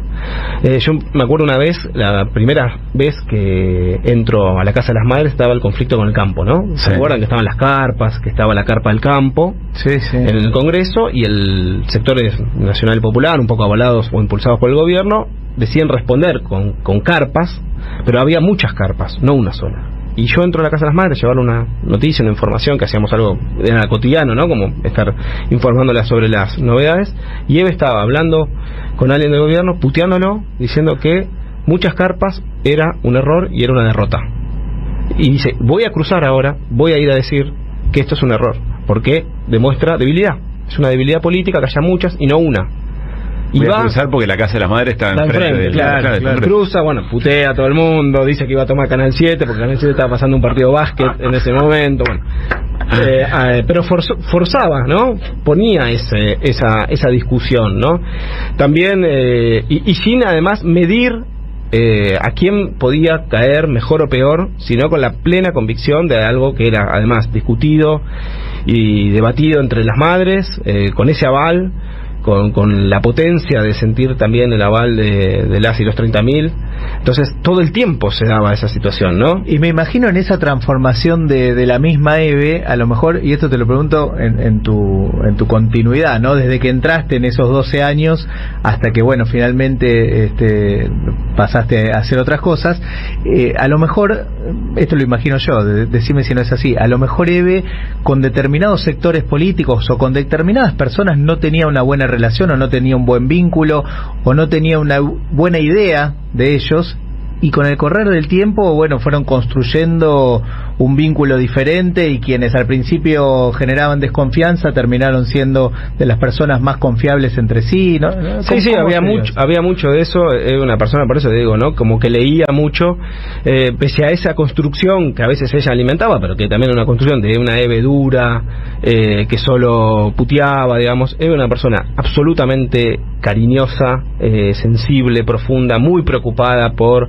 el devenir de cada una de sus compañeras, de quienes trabajábamos en Madres, de quienes acompañaban a las madres, siempre muy atenta, preguntando por la salud de uno del otro, por cómo te fue en la escuela, en el trabajo, ¿no? Distintas cuestiones, y eso todo el tiempo iba sucediendo. Me acuerdo una vez, por ejemplo, cuando Horacio Berbisky renuncia a Página 12, Eve y Berbisky siempre habían tenido, o durante los varios años habían tenido cierta distancia, y Eve lo llamó y le dijo: te felicito por la acción que tomaste, pues muy valiente de tu parte, y había creado el espacio del cohete a la luna. Y yo estaba ahí cuando hablaba por teléfono, y me pareció un gesto de dejar de lado esa diferencia para reconocer, y así con un montón de compañeros y compañeras, ¿no? De poner por encima de esas eventuales diferencias la construcción de un objetivo, ¿no? Quiero hacer especial hincapié en acciones concretas, porque me da la sensación que hoy hay una enorme cantidad de cosas que se podrían hacer. Piensen ustedes que hay elementos como, por ejemplo, no sé, una líder política que hace una utilización determinada del balcón. Y me pongo a pensar, ¿qué haría Eve? Eve pensaría, a ver, ¿cómo hacemos con ese balcón, en esa esquina? ¿Cuál es la acción que llamaría y que generaría acontecimiento? Pienso, por ejemplo, la gente de ARSAT marchando con Residente del Garraham, y entonces que los de ARSAT se cuelguen un estetoscopio y que los del Garraham se pongan el overol de ARSAT, no sé, esas cosas que Eve haya pensado y que a vos te quedaron, para ver si se contagian las dirigencias de este tiempo, ¿no? Que tienen mucho por hacer como para llamar la atención y generar hechos disruptivos. Bueno, muchas, me acuerdo, por ejemplo, una vez me llamó por teléfono una Navidad, para decir que se le había ocurrido que las madres viajen a Santa Cruz a conocer los lugares donde había vivido y transitado Néstor, que ya había fallecido. Pues ella decía, así como existe un lugar donde se va a recorrer por donde estuvo el Che, me parece que hay que hacer o inaugurar algo similar con Néstor. Y lo había pensado y lo tenía muy avanzado, y finalmente se concretó. Viajamos, fuimos a Santa Cruz, fuimos a conocer la escuela, estuvimos reunidos con la madre de Néstor, fuimos a conocer el bar donde iba Néstor, la intendencia, la gobernación, las distintas obras que había hecho como intendente, como gobernador. Y viajaron madres de Buenos Aires y madres de Tucumán y madres de Mar del Plata. Después escribimos un libro que se llama Las madres en la tierra de Néstor, y bueno, esa acción así pensada, digamos, en el medio de la Navidad, cuando generalmente también para la política además es como un periodo de pausa donde se suspenden, vienen después las vacaciones, como parece una situación. Y Eve estaba motivando todo el tiempo esas acciones, ¿no? Una vez también me llamó, era muy propensa a llamar así en fechas particulares, ¿no? Una vez me acuerdo un 31 de 24 de la noche, claro, 31. 31 a las 8 de la noche. ¿Y qué vas a estar haciendo? Digo, ¿no? Yo, qué divina, me llaman para saludar. Bueno, había escrito una carta para Cristina que quería que se publique a las 12, es decir, el primer minuto del nuevo año. Entonces, bueno, me la dictaba para que yo la subiera a las redes, a la web, y quería inaugurar el año de esa manera, agradeciéndole, y también como fueron siempre las madres, ¿no? Porque agradecían y además exigían, ¿no? Porque tenían un proyecto político en la cabeza, en la piel y en el cuerpo, ¿no? Claro, era muy de tomar cosas, Eve, ¿no? Sí. Estoy pensando en la catedral, pero estoy pensando, lo charlamos con Luis un poco antes, no nos acordábamos tanto, pero hay un momento que ella va a Chile a visitar a detenidos que estaban en cárcel chilena durante la dictadura. No estaban, eran presos políticos ya en democracia, y termina tomando la cárcel sola. Ella va y no la querían dejar entrar, le quiebran la pata ese día. ¿Le quiebran la pierna? Sí, una represión. Y bueno, primero no la querían dejar entrar, bueno, porque decían que estaban como en subsuelos, los presos políticos estaban en condiciones de hacinamiento, en condiciones muy indignas, y cuando entra, empieza a gritar que había tomado la cárcel, que no se iba a ir, y empieza a gritar para que se corriera la voz dentro del penal, ¿no? Entonces corre la voz y cuando ella pega el grito, los internos, digamos, reproducen, digamos, esa acción y se toma el penal. Así que fue una acción, digamos, además las madres tomaron la catedral, la Casa Rosada, el Cabildo, la Bolsa de Comercio, o sea, era muy de tomar. Por eso insisto con esto de que es una de las características del movimiento de las madres, que es el de la acción concreta, ¿no? El de poner el cuerpo, que es un poco también me parece como legado, y que también se materializa en estos días con las acciones que emprenden las madres cotidianamente, de poner el cuerpo como acto, digamos, político, y además que tenga eso un sustento en la práctica cotidiana. ¿Cómo fue el episodio? Lo recuerdo vagamente. Creo que era un foro de Davos, que no sé si estaba George Soros, creo que habíamos compartido, pero había algo que no se podía hablar, o le habían pedido que no se podía tomar la palabra o algo por el estilo. Imagínense lo que ocurrió. Claro. Creo que hay imágenes en las redes sobre esto, pero ¿cómo había sido ese episodio? Eso estaba el foro de Davos y paralelamente estaba el foro de Porto Alegre en Brasil. Entonces había una videoconferencia con Davos, donde estaba Soros, y un grupo de militantes que estaban participando del foro de Porto Alegre. Entonces empieza como a debatir quién iba a hacer uso de la palabra en esa videoconferencia, y Eve no querían que hable porque tenía un discurso muy incendiario, y Eve decía, no, yo voy a hablar como una madre, muy tranquila, nada más voy a plantear cosas de madre, esa es mi actitud. Bueno, plantea eso, y casualmente había el camarógrafo, el que hacía la transmisión, era un uruguayo que conocía a las madres, y le dice, Eve, yo voy a sostener la cámara con vos durante todo el tiempo, pase lo que pase. Si te cortan el micrófono, yo voy a seguir filmando. Y bueno, cuando se da ese intercambio, aparece en pantalla Soros, y Eve lo increpa de una manera que le dice cuántos niños matan de hambre por día con el capitalismo, ¿no? Lo empieza a increpar. Soros se reía y Eve le decía, míreme los ojos si se atreve, responda con esas sonrisas, o sea, a lo Eve, ¿no? Claro, siempre sabiendo que iba a hacer eso, digamos, sí, ¿no? Sí. Y Soros dice, me río porque entiendo que usted no quiere conversar conmigo, así que prefiero no continuar la charla o algo así, la corta, pues están viviendo un momento sofocante. Claro. Pero bueno, dio la vuelta, está en YouTube, ese video tiene muchísimas reproducciones y es una imagen muy emblemática de las madres generando esas acciones, ¿no? Pero pienso en otras cosas, por ejemplo, cuando las madres viajaron a Cuba, por ejemplo, primer viaje, fue bastante tenso con Fidel, porque las madres cuestionaban que Fidel haya participado de la asunción de Alfonsín. Cuando asume Alfonsín, las madres le piden que reciba la banda presidencial de un ciudadano común y no de la dictadura. Viñone, que era el último. Alfonsín no accede a eso. Las madres entendían que estaban dando una continuidad. Bueno, le pintan el auto con cal a Viñone ese día, que estaba cerca de la Casa Rosada. Y bueno, entonces cuando Eve estaba por viajar, llega a Cuba, Granma le hace una entrevista, le dice qué le diría a Fidel Castro, le diría por qué le dio la mano a Alfonsín, que recibió la banda de los asesinos. Bueno, entonces una relación tensa, pero las madres, estén donde estén, los jueves a las 3:30 marchan. O sea, en Buenos Aires o en La Habana o donde sea. Y para marchar en Cuba debía haber ciertas condiciones, digamos, ¿no? Autorizaciones. Las madres que no necesitaban ninguna autorización y marchan igual. Y están esas fotografías de esa marcha en la Plaza de la Revolución ese jueves. Después la situación obviamente cambia porque, bueno, se da una relación de muchísima cercanía, de muchísimo afecto, de muchísima admiración mutua, reuniones, encuentros. Fue Fidel, ahí hay un ejemplo de esa transformación por la que yo te preguntaba, ¿no? Fue Fidel quien llama a Eve y también le dice que le dé tiempo a Néstor porque eran... ¿Fidel le dice a Eve? Sí. Y que le dé tiempo a Néstor. Que le dé tiempo a Néstor. Era muy loco también a veces bajar y querer hablar con Eve y cortaba y dice, no, acabo de estar hablando con Hugo Chávez, con Evo Morales, o sea... Esperá un segundito, Luis, que estoy hablando con... Recuerdo una vez también, me contó Eve, que cuando gana Correa en Ecuador, Néstor la llama un domingo y le dice, ganamos. Y Eve no sabía a qué se refería, pensó que era de Gimnasia, o sea que era algún triunfo de Gimnasia. Y le dice, ¿qué ganamos? Correa, el que me presentaste vos, porque Eve lo conocía hacía muchísimo a Rafael Correa, se lo había, gracias a su intermediación, había accedido a un encuentro con Néstor Kirchner, y entonces Néstor le reconoció. Así que, bueno, con esa construcción, por ejemplo, una situación también que tiene que ver con cómo construyen políticamente las madres, es que Néstor y Cristina solían llamar a Eve para ver con quién pasaba las fiestas, los 24 o los 31, y si invitarla si quería ir a Olivos. Y Eve el 24 no le daba mucha bola a Navidad realmente, pero los 31 generalmente le pegaban bastante mal, digamos, ¿no?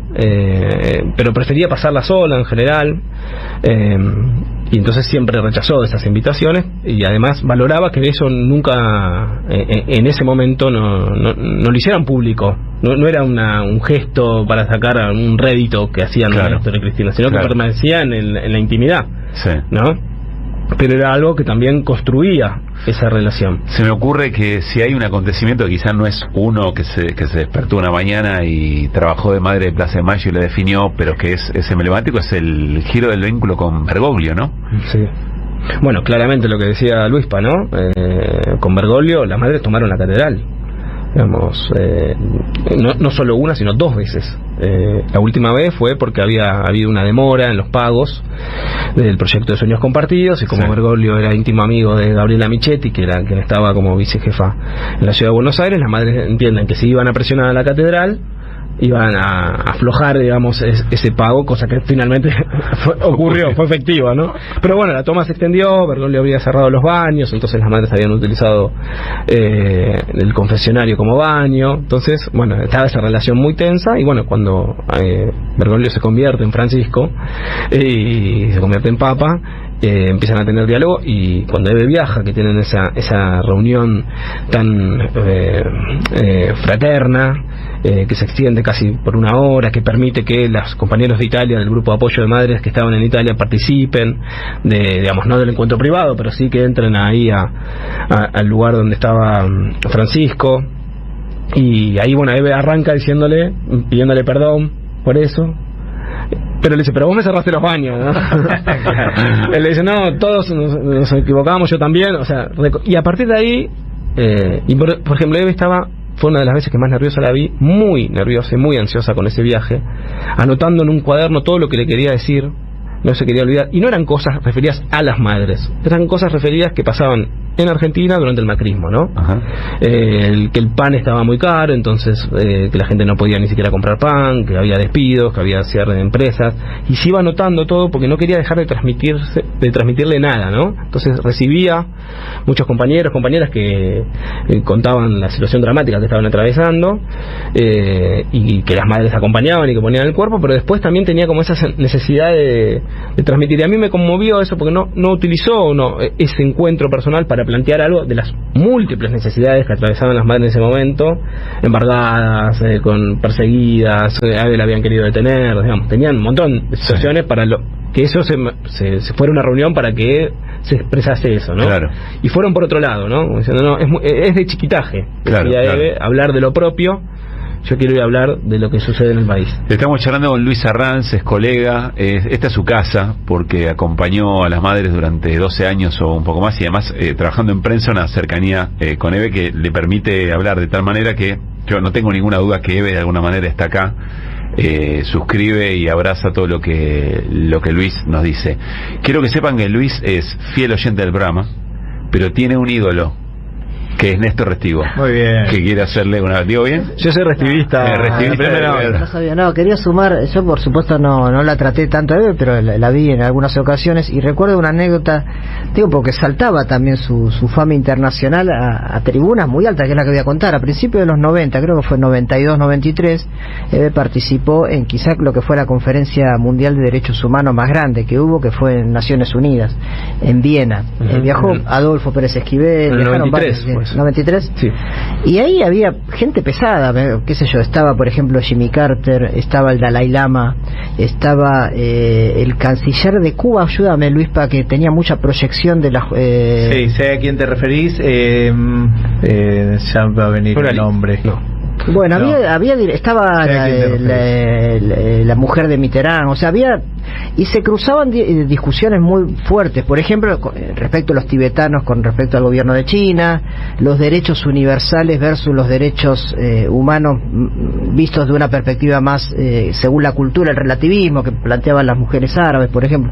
Y en cada discusión se subía y daba vuelta a todo frente a este personaje que eran todos de un nivel muy alto, ¿no? Felipe Pérez Roque o Robaina, que también hizo Roberto un discurso muy virulento, pero él nos daba vuelta a todos, y estamos hablando de figuras de muchísimo renombre, ¿no? Así que bueno, y en el Foro Social Mundial, que me tocó cubrir varias veces en Porto Alegre, también la presencia de Eve, ni que hablar en cuestiones de acá en Argentina, pero digo, en el plano internacional me acuerdo de cosas que no le tenía miedo a nada, quiero decir, ¿no? Que daba vuelta a cualquier escenario por más que estuviera enfrente de quien estuviera, ¿no? Recuerdo en La Carbonilla, en uno de los barrios donde trabajaban, una vez nos habían invitado, de tanto en tanto invitaban gente que trabajaba en la radio para ver cómo trabajaban las madres, y recuerdo que había sido una reunión circular porque había gente del ejército que estaban dando una mano para ver cómo se podía trabajar en la urbanización de La Carbonilla. Me acuerdo que Eve estaba muy preocupada porque los pibes jugaban la pelota muy cerca del alambrado que daba la vía, entonces cuando se iba la pelota a la vía, bueno, entonces se arma todo un círculo de trabajo, y estaban los referentes que habían mandado el ejército, había algunos referentes del propio barrio, y estaban vecinos y vecinas, y estaban las madres. Y entonces dice, bueno, dan la palabra y le dicen a Eve, bueno, que hable. Y dice, no, primero que hablen los barrios, que hable el barrio. Entonces empiezan a hablar todos los referentes, y cuando terminan de hablar todos los referentes le dan la palabra a Eve, y Eve dice, no, yo lo único que tengo para decir es perdón por no haber venido antes, yo no voy a hablar, yo vine a escuchar. Y yo estoy seguro que eso Eve lo pensó, pero sin duda, en el segundo cero, sabía que ese era el golpe de efecto que tenía que dar, y estaba dando un testimonio de cómo la política tenía que actuar. Estamos cerrando la charla. ¿Por qué se nos ocurrió, vuelvo al principio, por qué se nos ocurrió hoy? Porque da la sensación que hay algo de las madres que tiene que ser leído por la política de estos tiempos, por la dirigencia de estos tiempos. Yo siempre pienso que las madres ven los pliegues de la posibilidad de actuar de una realidad que a veces la dirigencia no ve, porque no se anima, porque no se toma el tiempo, porque le falta imaginación, porque creen en que la correlación de fuerza no se lo permite, por el posibilismo, por un montón de cosas. Y es cierto, las madres eran las madres de Plaza de Mayo, pero después de todo eran madres que habían perdido a sus hijos, que tenían determinada edad, pero que su capacidad era esa inventiva. Y entonces, bueno, no quiero terminar con la pregunta obvia para hacerle a Luis. La pregunta obvia sería, ¿qué cree que haría Eve en estos contextos? Porque me parece que la respuesta está en todo lo que nos acaba de contar. Ya la saben ustedes, ya lo sabemos, ya está. Así que cerramos con lo que quieras, Luis, y gracias por haber venido. No, básicamente, bueno, agradecerles, y me parece que coincido totalmente con lo que vos decías, y me parecía muy interesante cuando me comentabas esta idea de a partir de la figura de Eve, de la acción de las madres, pensar también esta coyuntura, esta actualidad, y me parece que es importante que también que podamos profundizar en la lucha de las madres, ¿no? Me parece que a veces me da la sensación, quizás por haber estado cerca de ellas, de que son poco consideradas en el escenario de la política, ¿no? Y no somos conscientes de que somos contemporáneos. de las madres, ¿no? Somos contemporáneos de personas que transformaron... ¿Qué significaría ser más consideradas? Estudiarlas me refiero en su práctica política, ¿no? En esto que estamos hablando, ¿no? Me tocó acompañar a Eve un montón de veces cuando había durante el macrismo, por ejemplo, detenciones, esas detenciones arbitrarias en las manifestaciones, algo que se ve muy recurrente ahora, y Eve iba a ver a los presos para liberarlos. Y además Eve decía, yo no vengo a ver a uno porque milita en Madre, porque estudia en Madre, o porque es trabajador de la red de las madres, vengo a todos. Y una vez había estado con un pibe que tenía puesta la camiseta de San Lorenzo, un pibito que tendría 19 años, tenía una piba, una hija muy chiquita, una bebé, y que había sido agarrado el voleo en una manifestación. Y Eve estaba muy conmovida por esa situación, y cuando nos vamos lloraba Eve, porque era una persona además que mantenía la emoción a flor de piel, y empieza a pensar cómo ayudarlo, y me pide que consiga el teléfono del presidente de San Lorenzo, porque como el pibe tenía la camiseta de San Lorenzo, para ver la posibilidad de conseguirle laburo, a ver si San Lorenzo podía hacer algo, cosa que hizo Eve, llamó, consiguió, y le consiguió un puesto como canchero, no, como para que cuando saliera de esa prisión arbitraria, su realidad no siguiera como el día anterior, digamos. Sí, ¿no? Claro. Entonces me parece que esa es la acción que implica considerar a las madres, ¿no? Corregime esto que recuerdo vagamente. Yo no sé si era Cristina o de quién decía Eve, si la meten presa, yo me meto presa con ella. No sé si era de Cristina o de Cristina. De Cristina. Sí, bueno, esas cosas que las madres han hecho tantas veces, ¿no? Esta cosa de cuando se querían llevar presa a las madres en plena dictadura, que las madres daban los DNI, digamos, los documentos en ese entonces, para permanecer más tiempo en la plaza, porque en ese momento cada patrullero se comunicaba con una central para pedir la averiguación de antecedentes, entonces en vez de hacerlo por una o dos personas, lo tenía que hacer por 40, en vez de estar un minuto en la plaza estaban 50. Sí. Entonces, esa denominación de locas, digamos, nadie quería que la dictadura pidiera antecedentes tuyos en ese momento, y la madre decían, por favor, el mío, no se olvide. Entonces, para ganar tiempo y estar más tiempo en la plaza. Este lema, ¿no? De si tocan a una, tocan a todas, y ir presas juntas, y que eso se repitiera todos los jueves. A mí hay algo de lo cotidiano ahí. Por ejemplo, Eve contaba cuando viajó mucho tiempo Eve entre Buenos Aires y La Plata, ¿no? Todos los días venía entre su ciudad, la que vivía, y Buenos Aires, y cada vez que bajaba, en una época durante la dictadura, cada vez que bajaba del colectivo, la estaban esperando, y ella tenía que caminar unas cuadras hasta su casa, y la cagaban a palos todos los días. O sea, para mí pensar esa escena... ¿Eso en qué momento? Durante la dictadura. Esa escena de saber que vas a bajar y que te están esperando y que no sabes si va a ser peor o no, pero además se debe con la convicción de no cambiar de parada, porque decía, si cambio de parada, perdí. Es una derrota cambiar de parada. Y bancarse, que te corrieran, que te persiguieran, que te amedrentaran, y hacerlo al otro día, ¿no? Y hacerlo al otro día, y hacerlo al otro día. Déjame hacerte dos preguntas que yo veo que las maltratan las madres en algunos medios, un poco por no estudiarlas, por no saber. Perdón, Néstor no entró en la columna internacional, mil disculpas si nos quedan algunos temas. Por favor, mañana vamos a hablar de Lula y Cristina. Ahí está, mirá. Es mañana el día. Es mañana. Dos preguntas muy concretas. ¿Qué significa la marcha de las madres cada jueves para las madres? ¿Qué es eso? El encuentro con sus hijos. Ni más ni menos.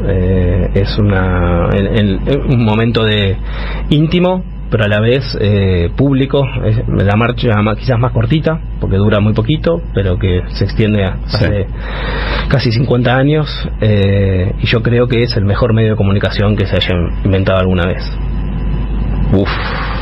Estar ahí, qué definición, sea un espacio, es el mejor medio de comunicación que se haya inventado, y además es un espacio de encuentro permanente, es un espacio de expresión, y es un espacio que te permite, contrariando toda así como las madres dicen que fueron paridas por sus hijos, cosa digamos contra natura, digamos, creo que también permite predecir el futuro, ¿no? Porque no sabemos cómo van a seguir siendo los inviernos, no sabemos si los diarios van a seguir siendo en papel, pero sabemos que los jueves a las 15:30 siempre va a haber alguien. Y no faltaron nunca desde el 30 de abril del 77. Jamás.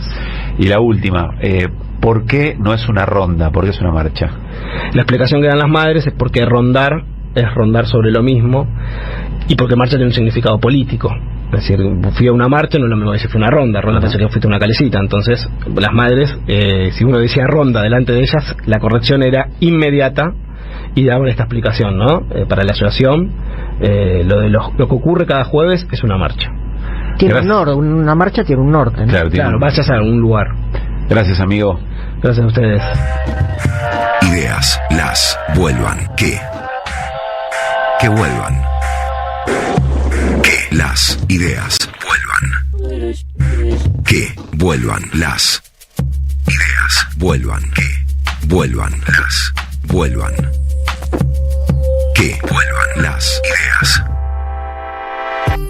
Tengo el recuerdo muy vívido, muy presente del día que nos enteramos del fallecimiento de Mercedes Sosa, porque éramos plenamente conscientes, me da la sensación, de que la cultura es un elemento muy punzante que nos atraviesa, que nos llega ahí donde habíamos subido la guardia quizá, porque quizá la manera de entender lo que nos estaba pasando desde la política por ahí a veces nos sonaba un poco forzado, un poco cliché, un poco amañado, y sin embargo la cultura tiene esa capacidad de despabilarnos, de hacernos ver cosas que quizá con un discurso más tradicional o con una explicación más tradicional nos cuesta un poco más. Y dentro de la cultura y de nuestra cultura, la voz de Mercedes, la elección de esos repertorios, la manera de sentir nuestra patria, la manera de llevarlo desde el exilio a los lugares más lejanos para contar efectivamente lo que nos estaba pasando, o dentro de nuestro territorio, desde Ushuaia a La Quiaca. Recuerdo siempre un recital en Santa Catalina, la ciudad más al norte de nuestro país, en la provincia de Jujuy. Bueno, siempre estaba ahí la negra con su voz, e insisto, con la elección de sus repertorios y con los artistas que subía al escenario para que efectivamente continúen su posta. Se cumplen 90 años del nacimiento de Mercedes, hoy cumpliría 90 años, celebrando la vida, celebrando el nacimiento, como las madres también nos enseñan, y compartimos este clip que preparó Mariano Randazzo para la audiencia de Que Vuelvan. Come si definisce Mercedes Sosa come cantante? Una cantora popular, una cantora que pretende reflejar en su canto todo lo que sueñan los poetas y los músicos del continente.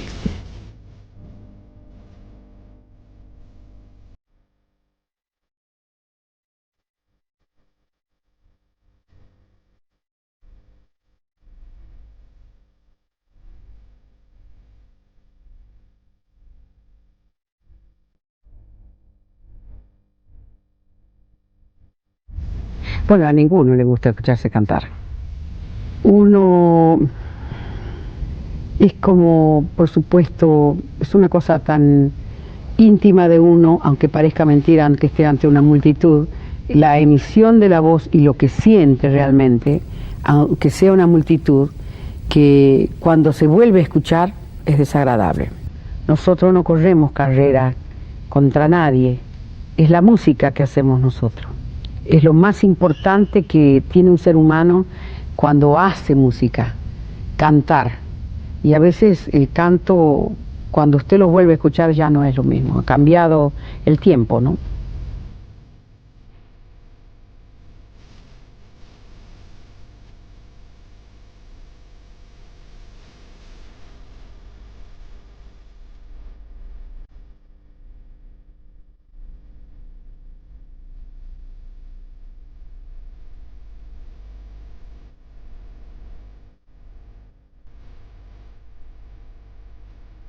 En el 62 dimos a conocer el manifiesto del nuevo cancionero en el Círculo de Periodistas de Mendoza.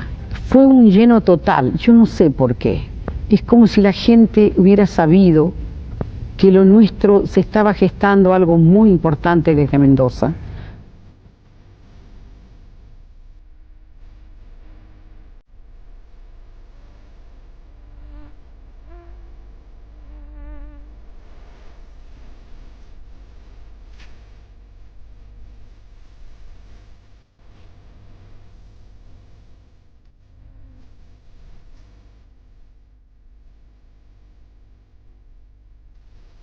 Cuando un artista se para ante 5.000, 10.000 personas y canta y larga su voz a pesar del miedo y del lógico problema de timidez que tenemos todos los seres humanos, Pienso de que no puede ser de ninguna manera humilde. Si no es sencillamente un artista, un cantante, tampoco pienso que ese es un elegido de los dioses. Pienso que un artista popular debe diariamente, cotidianamente, ser responsable de ese título de cantor popular, que significa no tan solo cantar con una bella o más o menos bella voz, sino tener cosas mucho más profundas, estudios más profundos de literatura, el estudio de la vida misma. El artista es un hombre que vive en este mundo sufriendo las mismas cosas que sufren todos, un poco más holgada su vida, pero de ninguna manera puede olvidar de que hay gente de que le cuesta mucho vivir.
Ideas que vuelvan. ¿Por qué prende tanto las ideas conspiranoicas, ¿no? Porque no, como que socialmente no sabemos, lo hago en un colectivo, dónde ubicar esa dominación. Se ubica en, bueno, te están mintiendo, lo que te dijeron, que la Tierra es esférica, te estuvieron mintiendo todo este tiempo, ¿no? Entonces, y eso prende ahí, me parece, hace carne ahí, en donde hay un hecho que no podemos dejar de reconocer todos, que es que hay un ejercicio del poder sobre nuestras vidas, pero tampoco podemos ubicar. Que vuelvan las ideas. Como que socialmente no sabemos dónde ubicar esa dominación. Que vuelvan.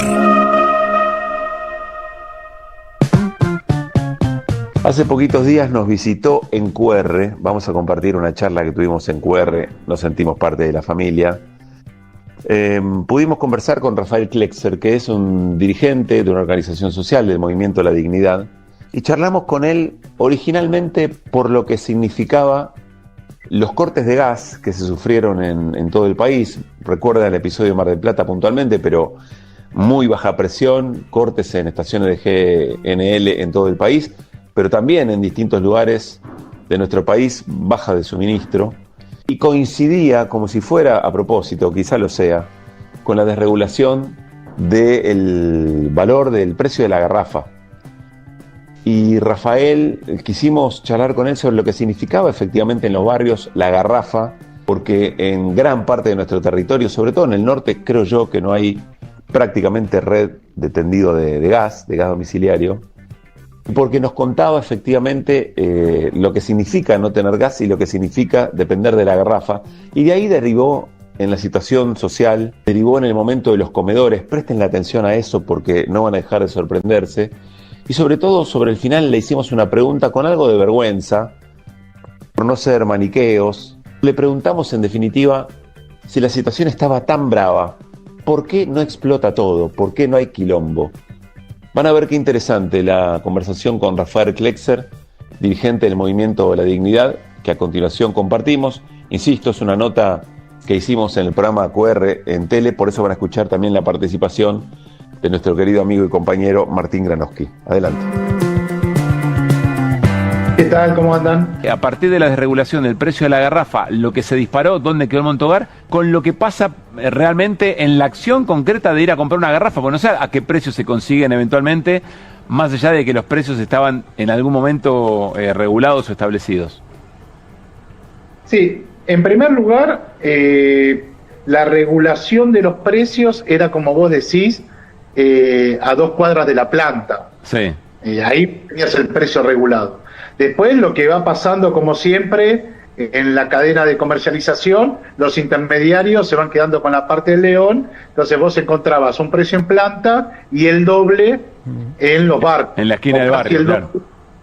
Claro, es decir, te venía el camión de la planta, te cobraban un 40% más, y en el kiosquito un 80% más, y eso es antes de mi ley. Sí. Antes de mi ley. Por supuesto, mi ley lo que hace... Te pregunto algo ahí lo que tendría que haber habido es más regulación, o eventualmente mejor control de todo eso. No la solución no era desregular. Claro, por supuesto. La desregulación tiene que ver con la política económica, con el proyecto, con el plan de negocio que tienen los sectores dominantes en la Argentina. Claro, claro. Pero lo que viene a hacer es a profundizar lo que nosotros llamamos, o lo que se maldice, pobreza estructural. Se maldice porque la terminamos naturalizando.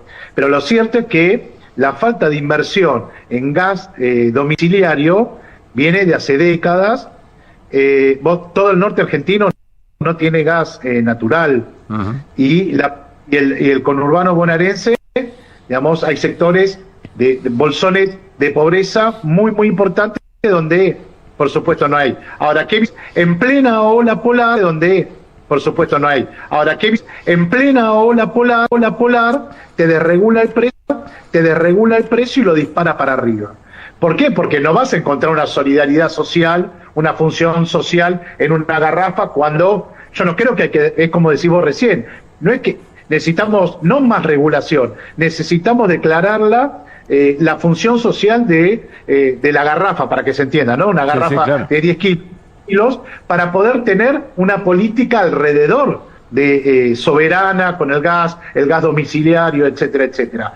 Las regulaciones también tienen, de alguna forma, por la historia argentina, lo que nos dicen que tiene fecha límite, digamos, tiene de alguna forma los acuerdos de precios, las regulaciones, tiene que haber una política que transforme la matriz, que de alguna forma termine siendo un derecho y no un parche que cuando viene un gobierno lo cambia, después viene otro y lo mejora un poquito y otro que hace como que. Lo cierto que el pato de la boda termina siendo el pueblo que se está cagando de frío, que no accede a la garrafa, que le queda muy lejos un precio más barato, que ahora la va a tener que pagar 25 lucas, como sale en la provincia de Buenos Aires, en el kiosquito de la provincia de Buenos Aires, y aparte, vos sabés que hay una pelea histórica entre las violetas. Hoy los medios de comunicación estuvieron mucho con Extragas, que son esas violetas, esas garrafas violetas, uh-huh, que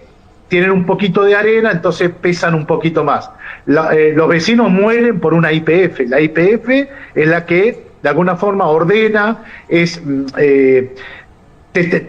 sale un poco más cara, pero te termina sirviendo mejor porque te dura 20 días y no 15 como la otra, Claro. que tiene teóricamente 10 kilos igual. Lo cierto es que es insostenible.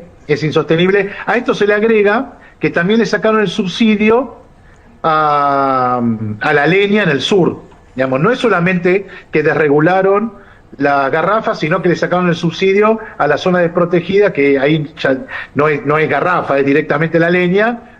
Digamos, no sé, San Martín de los Andes, por ejemplo, o Junín de los Andes, que vendría a ser donde el dormitorio obrero de los laburantes de San Martín de los Andes. Claro. Ahí es todo con subsidiada. Eso se borró todo. Martín. Rafael, buenas noches. ¿Cuántas garrafas necesita una familia de 4 personas por mes para cocinar y calentarse, aunque sea moderadamente? Comer y calentarse una semana.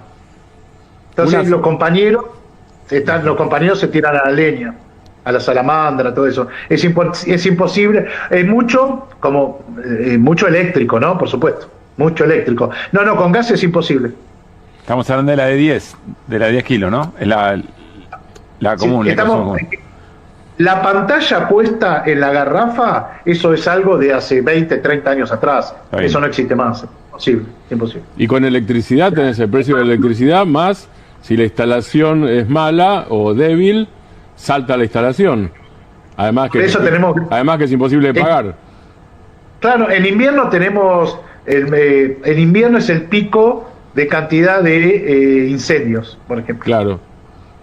Rafael, quiero hacerte una última pregunta en función de todo esto junto, digamos, ¿no? Porque vos mencionabas, bueno, lo que tiene que ver estrictamente con la calefacción, con tanto leña, la garrafa, etcétera, etcétera. Pero después tenés caída de los salarios, acción con tanto leña, la garrafa, etcétera, etcétera. Pero después tenés caída de los salarios, tenés destrucción del empleo. Lo voy a decir de una manera, después me voy a repetir. Dale. ¿Por qué no hay quilombo? Yo me pregunté, recién estamos cenando, estábamos hablando lo mismo, pero del Chaco. ¿Por qué no hay quilombo? Y porque el 25, porque Milei está inaugurando iglesias evangélicas, por ejemplo. Eso vendría a ser una respuesta sencilla, media infantil, pero que algo responde. Después lo otro, digamos, en jerarquía, digamos, de análisis sociológico, hay asignación universal por hijo y plan alimentar, que a comparación del 2001 no había. Es decir, hay un ingreso fijo en la casa y que si vos comparás en términos reales, le ganó a la inflación. Es decir, hoy está cobrando la asignación universal por hijo más que con el gobierno de Alberto. Porque los sectores dominantes no son boludos. Digamos, fortalecieron a aquellos con posibilidad concreta de saberse organizar y salir a pelear. Bueno, desarmaron las organizaciones populares, metieron a los narcos en los barrios, ordenaron a la policía en función de la alianza con los narcos y el enfrentamiento con los movimientos populares, y fortalecieron. Y después, un poquito más arriba en jerarquía, falta conducción política del quilombo en la Argentina. Es decir, ¿por qué la gente va a salir si sabe que va a perder? Y si sale, ¿a dónde sale? ¿Con quién y bajo qué programa? La política no está convocando. La política está dudando. Hay expresiones, los jubilados, digamos, hay como los sindicatos, algunos que tibiamente, pero lo cierto es que no hay una sensación de victoria, una posibilidad de realización a partir de la pelea, sino por el contrario es un repliegue a lo conocido, que es la familia, el pluriempleo. Vos fíjate que con cada crisis hay conceptos nuevos. En el 2001 era el vigilador, el motoquero, el cartonero. Hoy es el pluriempleo. Digamos, la primera es cuánto más laburo se puede tener. Ya no hay horas extras, no hay una regulación. Digamos, entonces podés tener 2, 3, 4 empleos. Encima tenés pluriempleos informales también. Por supuesto, no. Acá hay segunda generación que no conoce de derechos laborales.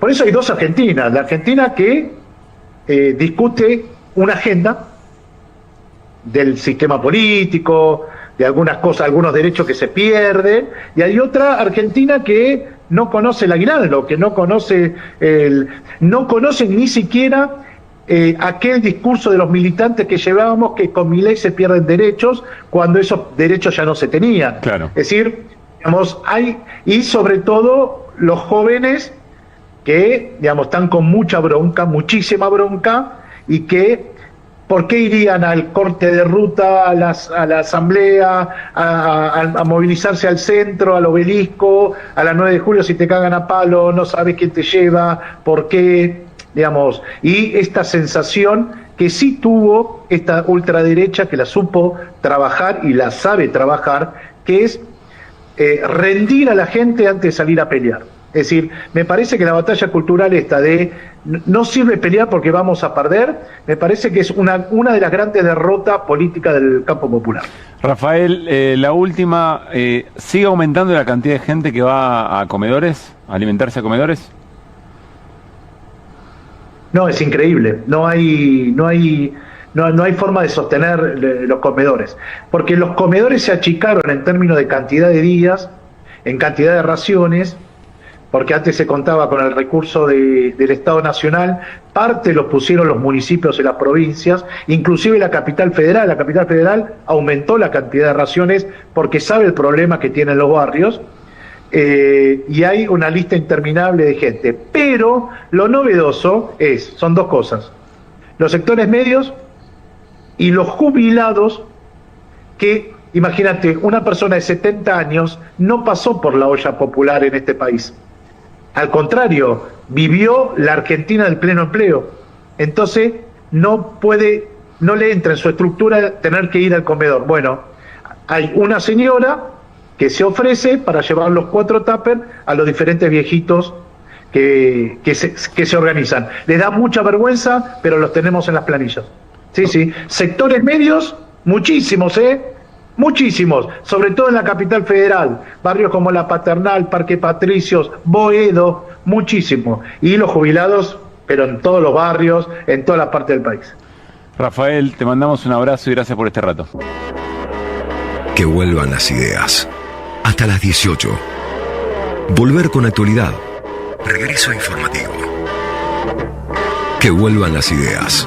Bueno, llegamos al final de este Que vuelvan las ideas de 9 de julio. Ojalá lo hayan disfrutado como lo hicimos nosotros al hacerlo. 3 conversaciones, 3 charlas que por distintas maneras o por distintos motivos nos abrieron un poquito más la cabeza, nos dieron otras herramientas para pensar lo que pasa, nos ilusionaron con maneras de actuar en la política y sobre todo nos volvieron a dar ganas de pelear por esta patria, de hacer las cosas de otra manera, de aprovechar cada oportunidad, de entender qué es con el otro y de comprender finalmente que la independencia es un proceso, que no es un día en el que alguien firma un papel o gente de bien se reúne en algún lugar y toma alguna decisión.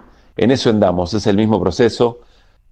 Chávez decía, el comandante Chávez decía, no es la segunda ni la tercera independencia, es la misma, es la que vamos forjando día a día y seguramente es lo que nos hace caminar hacia adelante más allá de lo sombrío del momento. Bueno, nos reencontramos mañana, tengan lindo resto de miércoles, se viene Andrea Recupero para hacer la vuelta completa y nosotros mañana en vivo retomamos Que vuelvan a las 4 de la tarde en la 530.